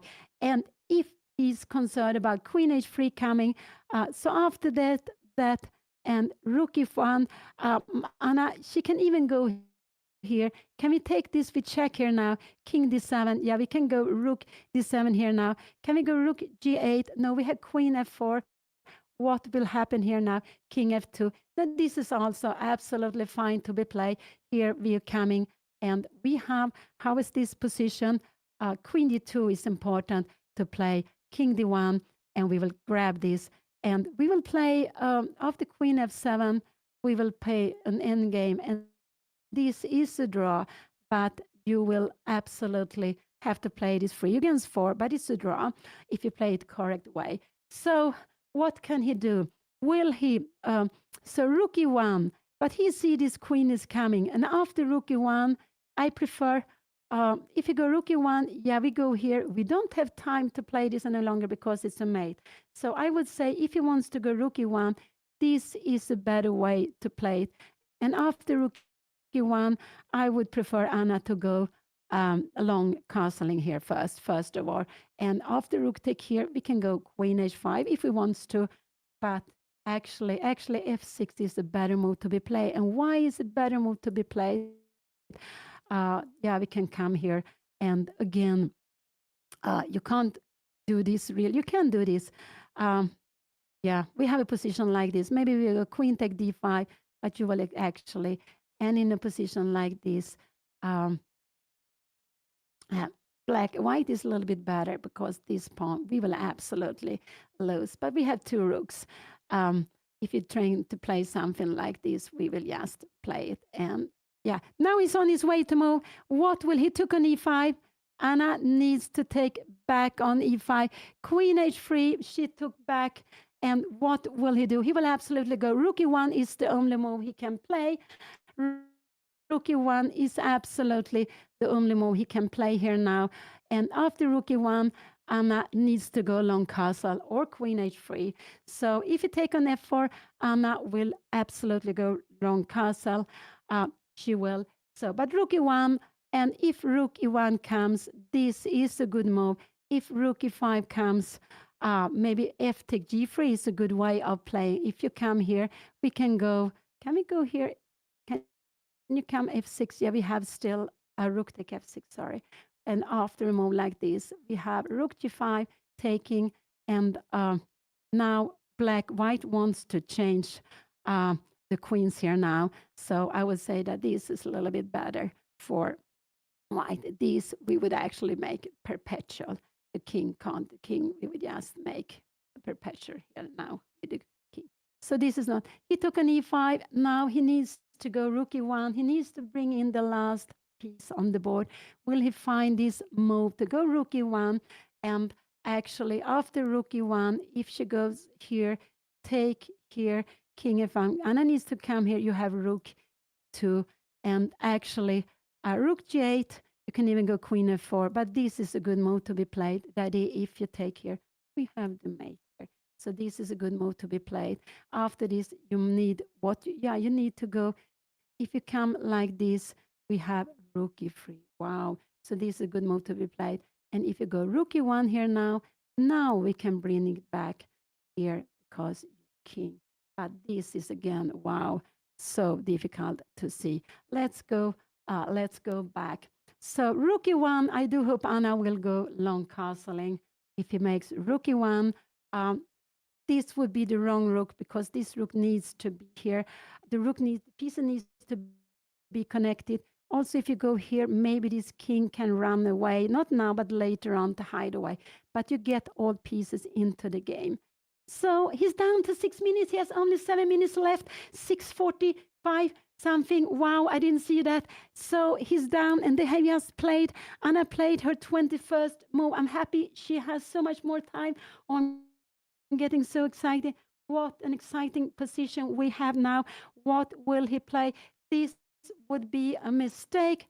Anna would be go long castling, and now he will get into problems after this. I guess we will just go check here, king f2, and we will go rook h3. The queen has to move, I don't know where, somewhere here. We go rook g4, you coming here, and we will have maybe rook g6. You need to come back, and yeah, we can go queen take d5. Maybe, perhaps. No, queen take d5 was a mistake. So you see, all this after, I'm not sure, this, maybe queen take d5. Now we even have this move. Oh, but how can we see that this is going to be made? Here we have it on the board. Oh, so exciting. Rook e1 is absolutely a good move to be played. So he brings in the last passive piece. If they reach move 40, they will get half an hour extra. That's absolutely right. That's absolutely right. But it's such an exciting position. Now, Anna find this beautiful f4 move. And the idea is just to bring out the queen here. Also, if her opponent take on f4, her king will be very weak. So that was absolutely a very good move to be played. And he's down to 5 minutes. He's down to 5 minutes. I'm a little bit worried that after rook e1, Anna goes f6. This is a mistake. Queen f2. You need to come queen h3 here now. But now have queen a4 check. I'm not sure. Can we go king d8 here now? No, now king f2 is a good move.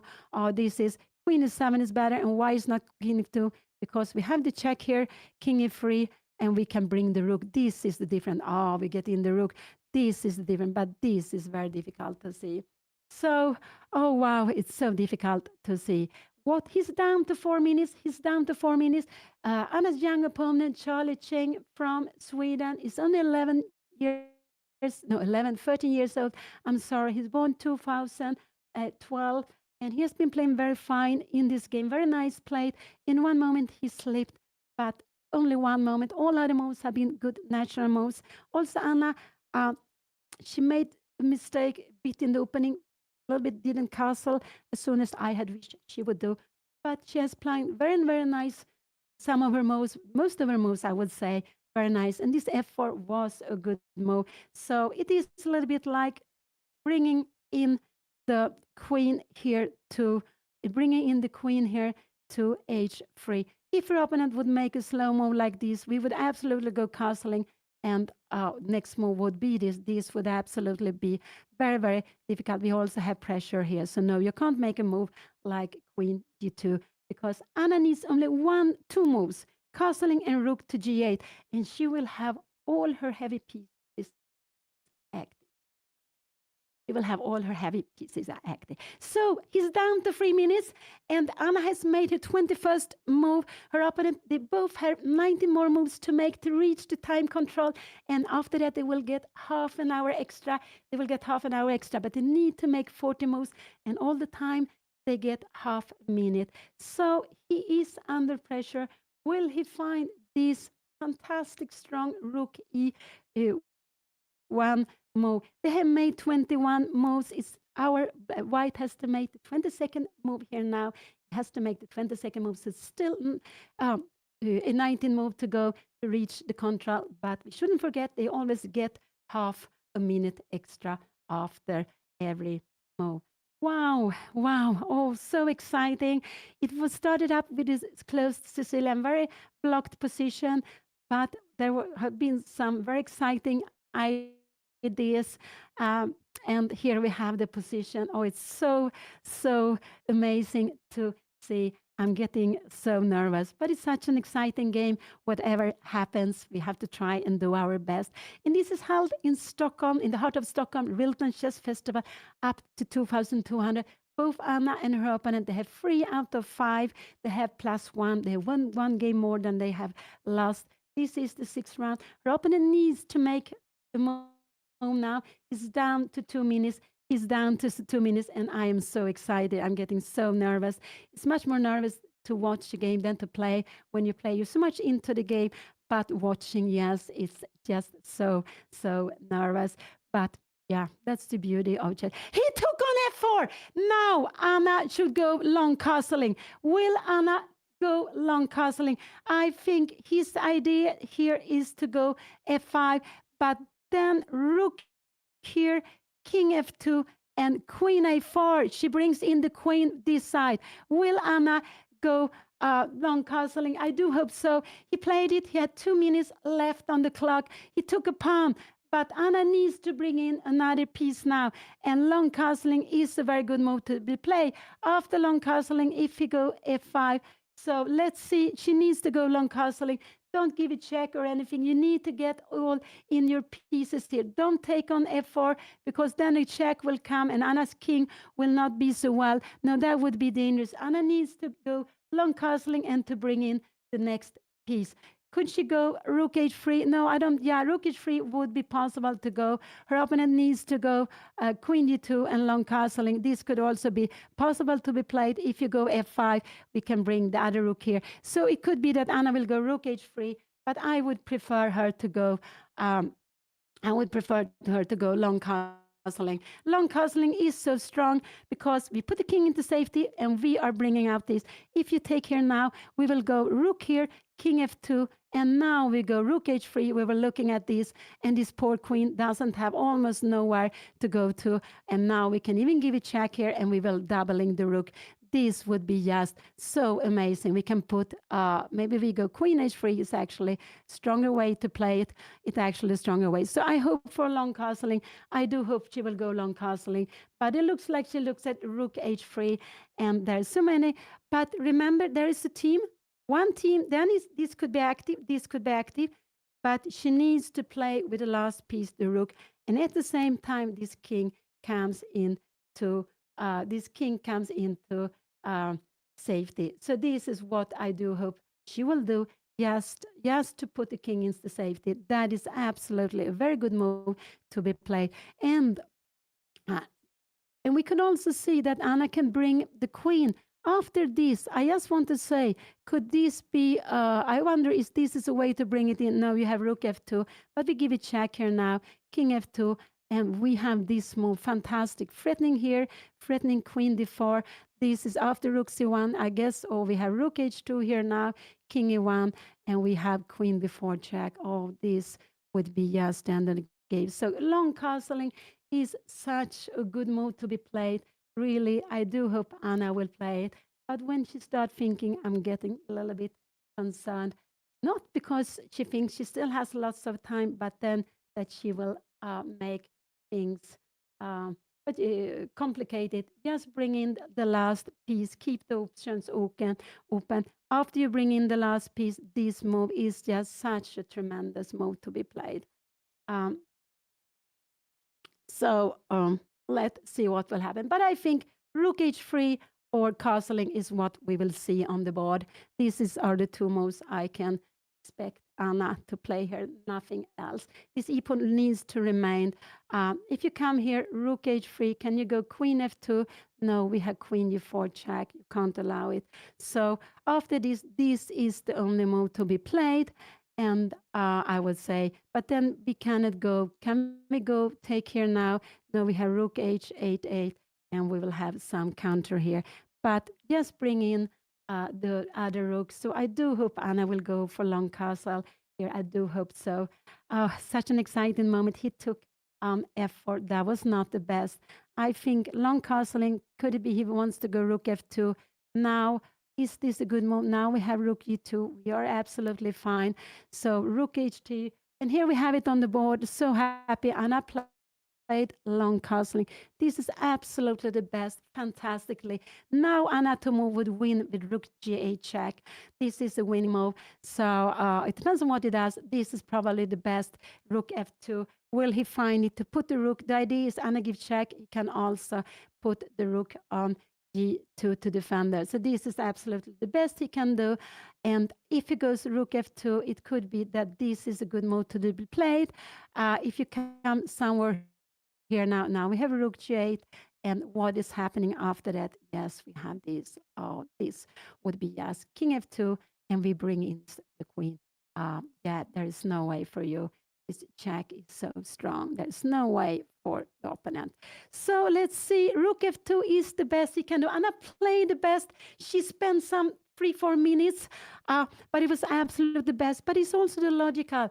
We are putting the king into safety. We are also, black, I'm sorry. Black is bringing the rook into the game. Anna is bringing the rook into the game. Her opponent is down to less than 1 minute, and he is under pressure. He is under pressure. No. Of course, we have to keep on fighting. We have to keep on fighting.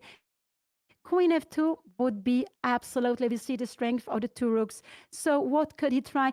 Could he try king f2 here now? And actually, then we have a check here. Can we go? And we can go here. We are also actually bringing in the queen. He has played, what did he play? What did he do? He played f5. That is not such a good move. Now Anna should, but he wanted to block the queen. I do hope Anna will go for the check. She can also go queen a4 maybe at the moment, but then you have rook f2. So actually, this check, king f2, and this is just winning now, because we have a threat to take here, and we have a threat to go in queen d4. There is no way you can do anything against it. Let's see if Anna will see it. But the problem is if you come in here, and if come Anna here, yeah, this is also very good. Here you can we play queen take c2 here now? Maybe we have a4, but that is absolutely, I'm not sure. Can we do like this? This is also possible to play. This is absolutely also possible to play. So let's see. Let's see. Can we do it? Let's see. Can we do it here? Oh, so let's see what happened here now. So I will just put this. Oh, sorry. So here we have it on the board, yeah. So here we have it on board. This is not the position, but rook g8, I think this is what we will see. And I think we will see rook g8. And after this, king f2, queen a4 is the best move. But it's not so easy to see because it's very logical to go here and then after to double the rooks. I believe this is what we will maybe see on the board. This is absolutely very, very strong. After queen a3, we can go queen b5, and we have tremendous threat here now. So let's see, what will Anna play? f5. The idea is, there is a logic, of course. He didn't want Anna to be able to bring into the queen into the side. But now Anna has a fantastic position. She can play in different ways. But I like her to start with the check, so he will not have time to go rook f2. He will need to run away with the queen, with the king. So rook g8 check is what I'm hoping Anna to play. She's down to 14 minutes. They still have to make, Anna still needs to make 18 more moves. So she has about 1 minute per move. Her opponent has very little time, only 1 minute plus the half minute extra you get. Yeah, I'm getting stressed. Don't take on d5. This would be an equal position if Alpha Anna changed queens. She has to go for an attack. She has 2 rooks. She can get the rook to the 7. That's very, very strong. But I would say, so this is the move I really would like Anna to play here. What could she do? She could make some e4. We can also go here. But after this, we have queen f2. And after here, we have not going rook g2 here now because we have queen d2. But maybe we can run away with queen f1. And I'm just wondering what is happening here. This is not possible because we would change. I just want to show you. Pick up the rook. Here, I show it to the end. But we should go back. This is the position. F5 was played. I do hope, and I do believe Anna will give rook g8 check. It's just such a natural move to be played here now. This is such a natural move to be played here, the position. Oh, wow. Oh, so exciting.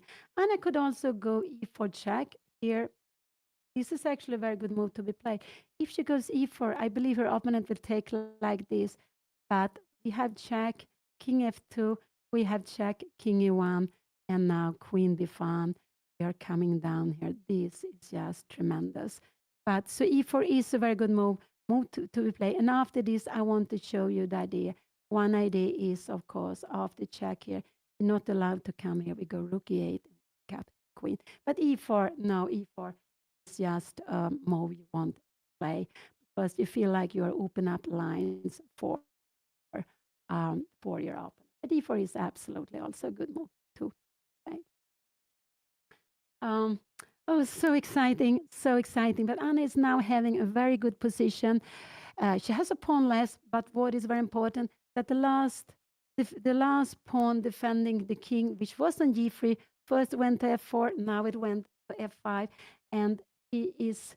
And the idea with f5 is that he's blocking. The queen is not coming to the king's side, but she has 2 rooks to play with. And the rooks, you know, when you get the rooks to the 7th rank, they are so strong. Anna is down to 11 minutes. I'm a little bit worried she will spend some time here now and make it very nervous, at least for me.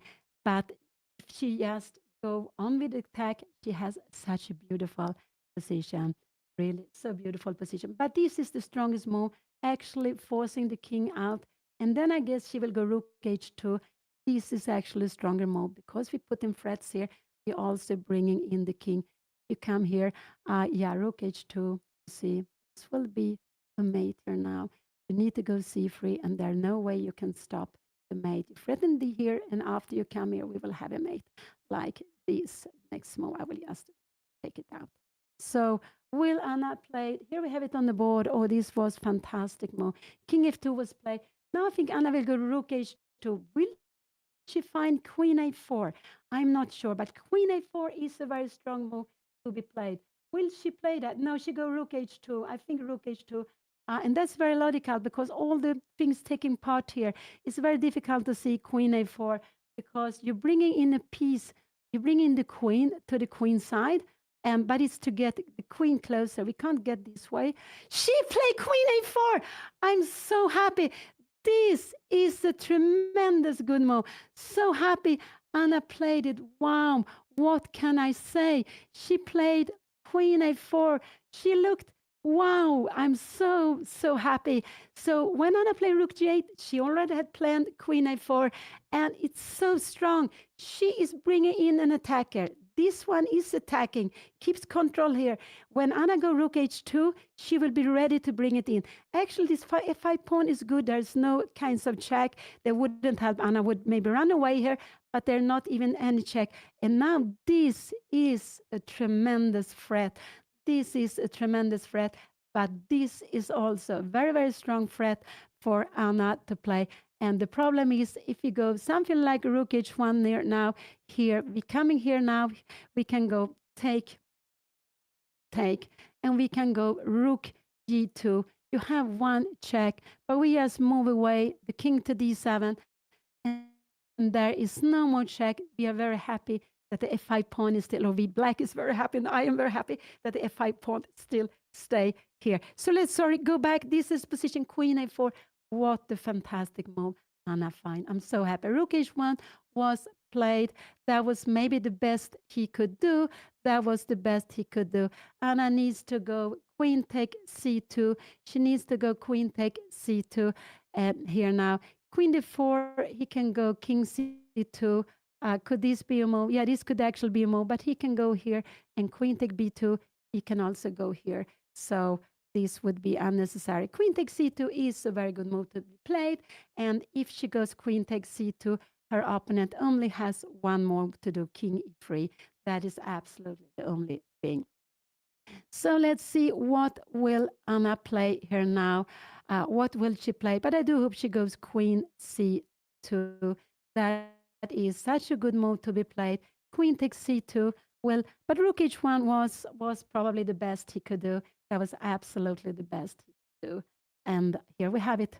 We have it on the board here now. So rook h1, he just so Anna, he made it with maybe 1 second on the clock. Oh wow, he has got 30 seconds. He made it with very little time on the clock. He had to do something. He chose the active way, and that's the best way to do. So Anna should go for this here now to exchange the rooks, and after this, she has the rook here. This is, and she threatening mate. This is just, remember, 2 pieces on the 7th is just so strong. Will Anna find this very good idea? She can also take on h1 first if she wants to. It doesn't really matter. But queen takes c2 is the way to play this. It's absolutely the way to play this. Will she's down to 9 minutes. They now still have Anna needs. He made his 25th move, so Anna still has 16 more moves to make. She has like 1 minute per move, or 1 minute per move. Yes, she has 1 minute per move, and she looks like she's on her way to move. I do hope she go queen takes c2. She grabs a pawn. She gets the queen to the 7th rank. That's very important. White's 2nd rank, but black's 7th rank. And remember, heavy piece on the 7th rank. Yes, so important. So I do hope Anna will go queen take c2. She has such a fantastic position. I'm just a little bit worried about the time that she will go wrong here. Not that she will, that if you start going wrong, it could be that you give somehow some counterplay. But queen takes c2 is a very good move to be played. And it looks like Anna is on her way to move. She's a little bit calm here now. And if she goes queen takes c2, this is of course not the move to be made. We have rook g2, and after that we would just grab. This would be winning, so we can't do that. Queen takes c2, you need to come here, and now we want to go with rook to g2. We start like this. We need to take it with the queen, and we have rook g2. And now this mate is coming. There's nothing your opponent you can do. So let's see if Anna will see it. I do hope she will see it. I really do hope she will see it. Uh, Remember, the heavy pieces on the second is just so very, very strong. On the side, we can see Anna's father is watching from the side. His opponent is thinking, so he's looking at this very, very exciting position, very, very exciting position.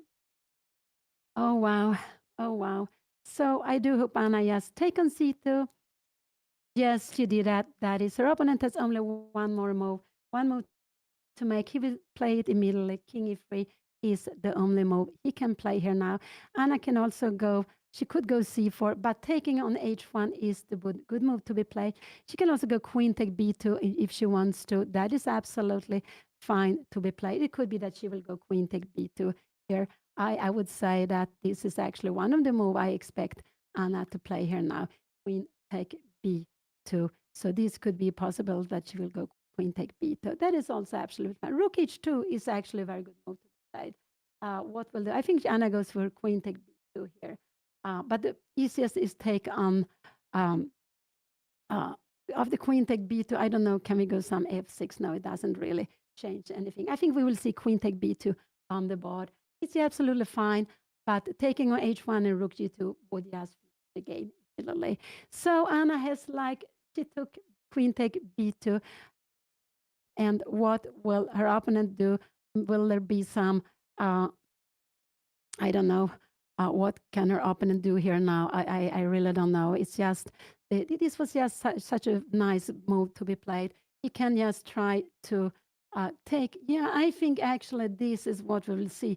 He will take on h1, and after that, he will go, this is what will go. He will go rook h1, and then actually the best Anna can do is to keep rook on the board because she's very active. So the best he can do is actually to take on h8 and then to h1 maybe. He's down to 12 seconds. What will he do? I expect him to take one of the rooks.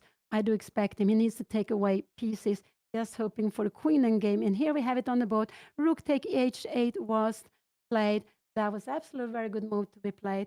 Anna should just take it back. She should just take back. She can give it check also. That's are the only two moves she played. And he actually overstepped the time. He overstepped the time. So Anna won it. But she has a winning position, a winning position. And what we have seen, so Anna went up to 4 out of 6.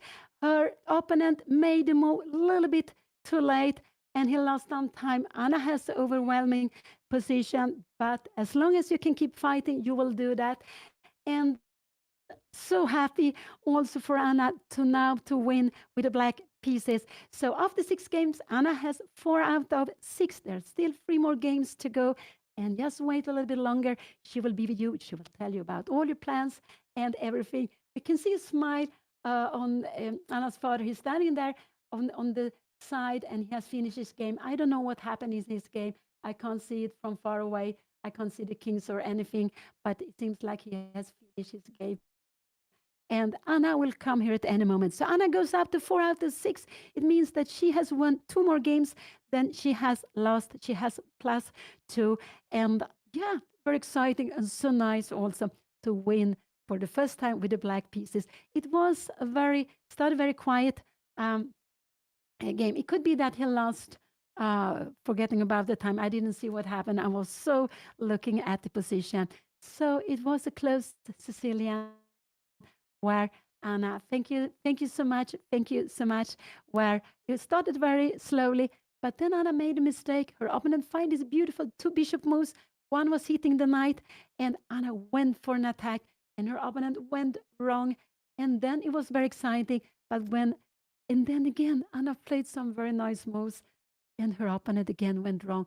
And we saw this attack coming, and yeah, wow, so happy. Really, really so happy. And yeah, we can see the black king is on the board, and it's not only on the board, it's on the dark square. And that is how you do it, telling the board. And so it goes out automatically to online the result that black has won the game. And yeah, wow, Anna will be here at any moment. She will be so happy. happy. And now she won the last two games. She won the first game of the year today, but she won also the last game of last year uh, on that is wow. So, and even if it started up today, it was a close Sicilian. You could see all the pieces stayed on the board. There were no pawns coming off. Started slowly, but then there were lots of actions. And here we see the last position where her opponent uh, made the last move, exchanging the rook. That was probably the best idea he could do, but he made it a little bit too slowly and lost on time. And they still, this was absolutely White's move number 20. Oh, I'm so exciting. I think it's 20, was it White's move 27 here, I believe so. So there were still 13 moves for Anna, 14 moves to reach the control. Tomorrow they will play 2:30, the day after also 2:30 p.m. Central European time, like it is here in Stockholm, Sweden. And then the last round, I believe, will be at noon. It will be morning round.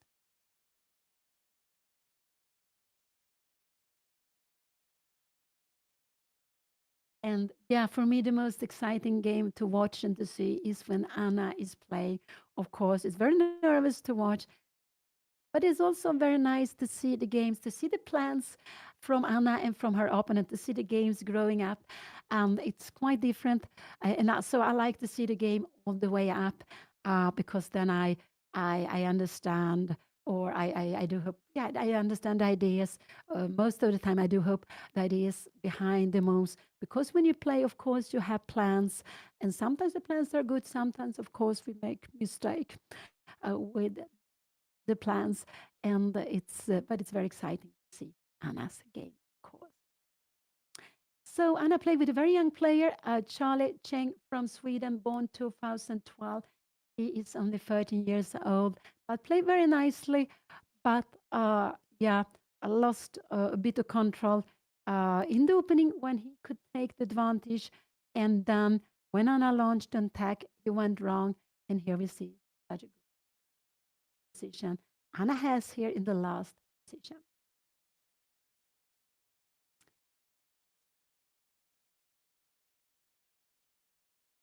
So, and we can see lots of games still going on. They are all in Rilton Cup. In Anna's tournament, they are um, Anna's tournament. They are 144 players. In Rilton Cup, they are a little bit more close to 160 players. You can see lots of these games are still going on. Um, are still going on. So Anna finished her game a little bit earlier. They had played a little less than 3.5 hours. That is quite a long time. Yeah, it's nice for Anna to win the game with black after having lost two games in a row, the black pieces.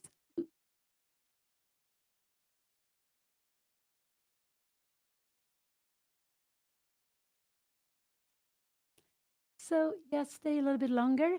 Anna will be here at any moment. You. And it's so nice and exciting to also to hear Anna's ideas. And this is something which is always good to do.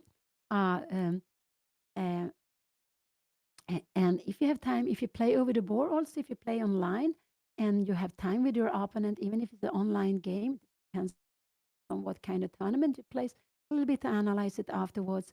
So you are learning from each other. And this analyzing after the games is yes, very, very important.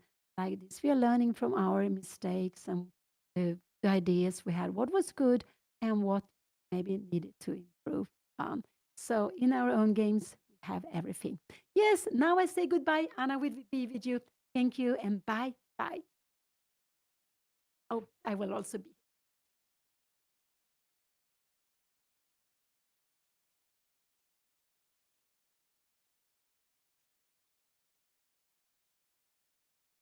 Hello.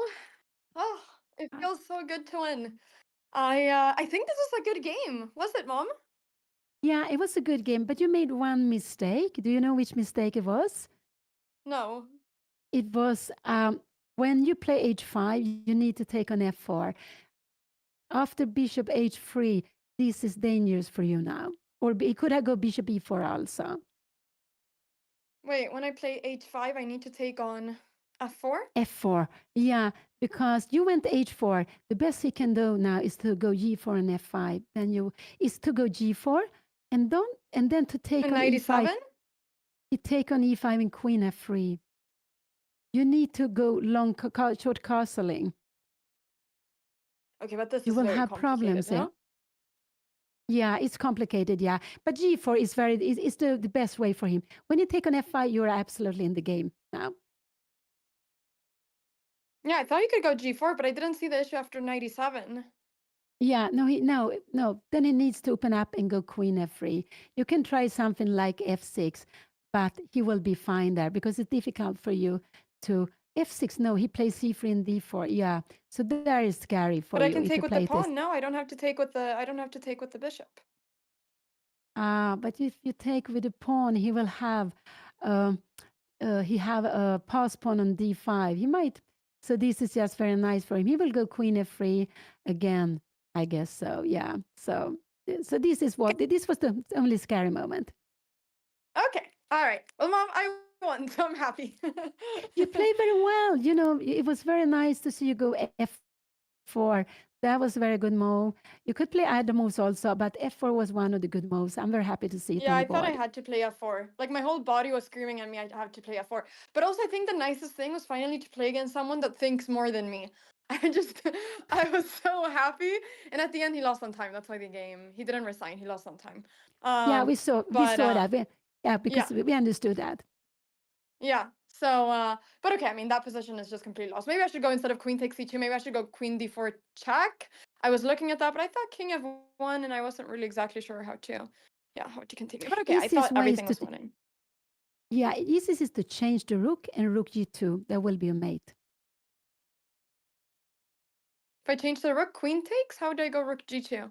No, if queen takes, you go rook g3 check, king e4 and queen d4 mate. So it needs to take with the rook.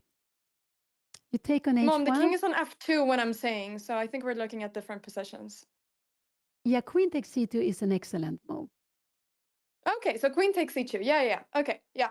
So you mean after queen takes c2? Yeah, I was talking about if I should have gone queen d4. But okay, I mean everything is winning in that position. I think I didn't think that. I mean, worst case, I'll just win every single pawn and go for a million checks, and there's nothing. I think he can. But you should just, if he wants to change the second rook, you should stay with the second rook because you play Yeah. for I was mate. never gonna trade the second rook. Yeah, that's very, very good because then we will have the same position again. Yeah, that's very good. So you play very nice moves, very exciting ideas. I just would have wished that you castle. You don't have to go h6. You could have castle immediately if you wanted. Bishop h5, g5 is no problem. You go h6 then. In what position? Sorry. No, we don't analyze it now. But in the opening already, you play this slow h6 move. But it Oh, was but I possible. wanted to go long castles. You wanted to go long castle. I was going for this idea of f4 because I knew I wanted to play f4, and then I thought I'll go for h5 and I'll play this idea. Yeah. Okay. So you want to go h5 and h4, but your king will be probably easier to attack. He will try to go some b4 in some moment to open up for your king. But okay, yeah, it's very I exciting. know, but I just felt like I don't know. I just felt like that was the kind of game I wanted to play against him. But Yeah, and you did it. yeah, and I just also thought that I don't know. I felt very confident today. I wasn't scared of going into these lines. I felt way more confident than other days. So I felt really good. So I'm very happy. 4 out of 6. Now the comeback is starting. First game I win with black in the tournament. I can finally win with the black pieces. I haven't forgotten how to play with the black pieces. So I'm very happy. And yeah, it feels so nice to win, honestly. So I'll look through this a little bit. I wasn't sure what Sicilian he was gonna play, but I hadn't really looked at this, but I just thought this is the stuff I always play, so I felt pretty comfortable with it. And then yeah, I'm very happy. This is great. I'm hoping now that I can get several like good games in a row now. So tomorrow I'll play with the white pieces, and if I win tomorrow, which I'm not going to jinx it, but if I do, I'm on 5 out of 7, and then we're like up there. 6 out of 8. Like we're up up there. So like we still have a chance of doing a great tournament right now. So the tournament, we're doing a comeback so far. So I don't think I'm losing that much rating anymore. So it's like not a disaster anymore. It was a disaster for a while, but it's not a disaster anymore after these 2 wins I've had. So very happy. Yeah, Mom, I think that's pretty much it. I'm gonna go film the recap now as well, which I'm very excited about. Tomorrow we have the next game, which starts at 2:30 p.m.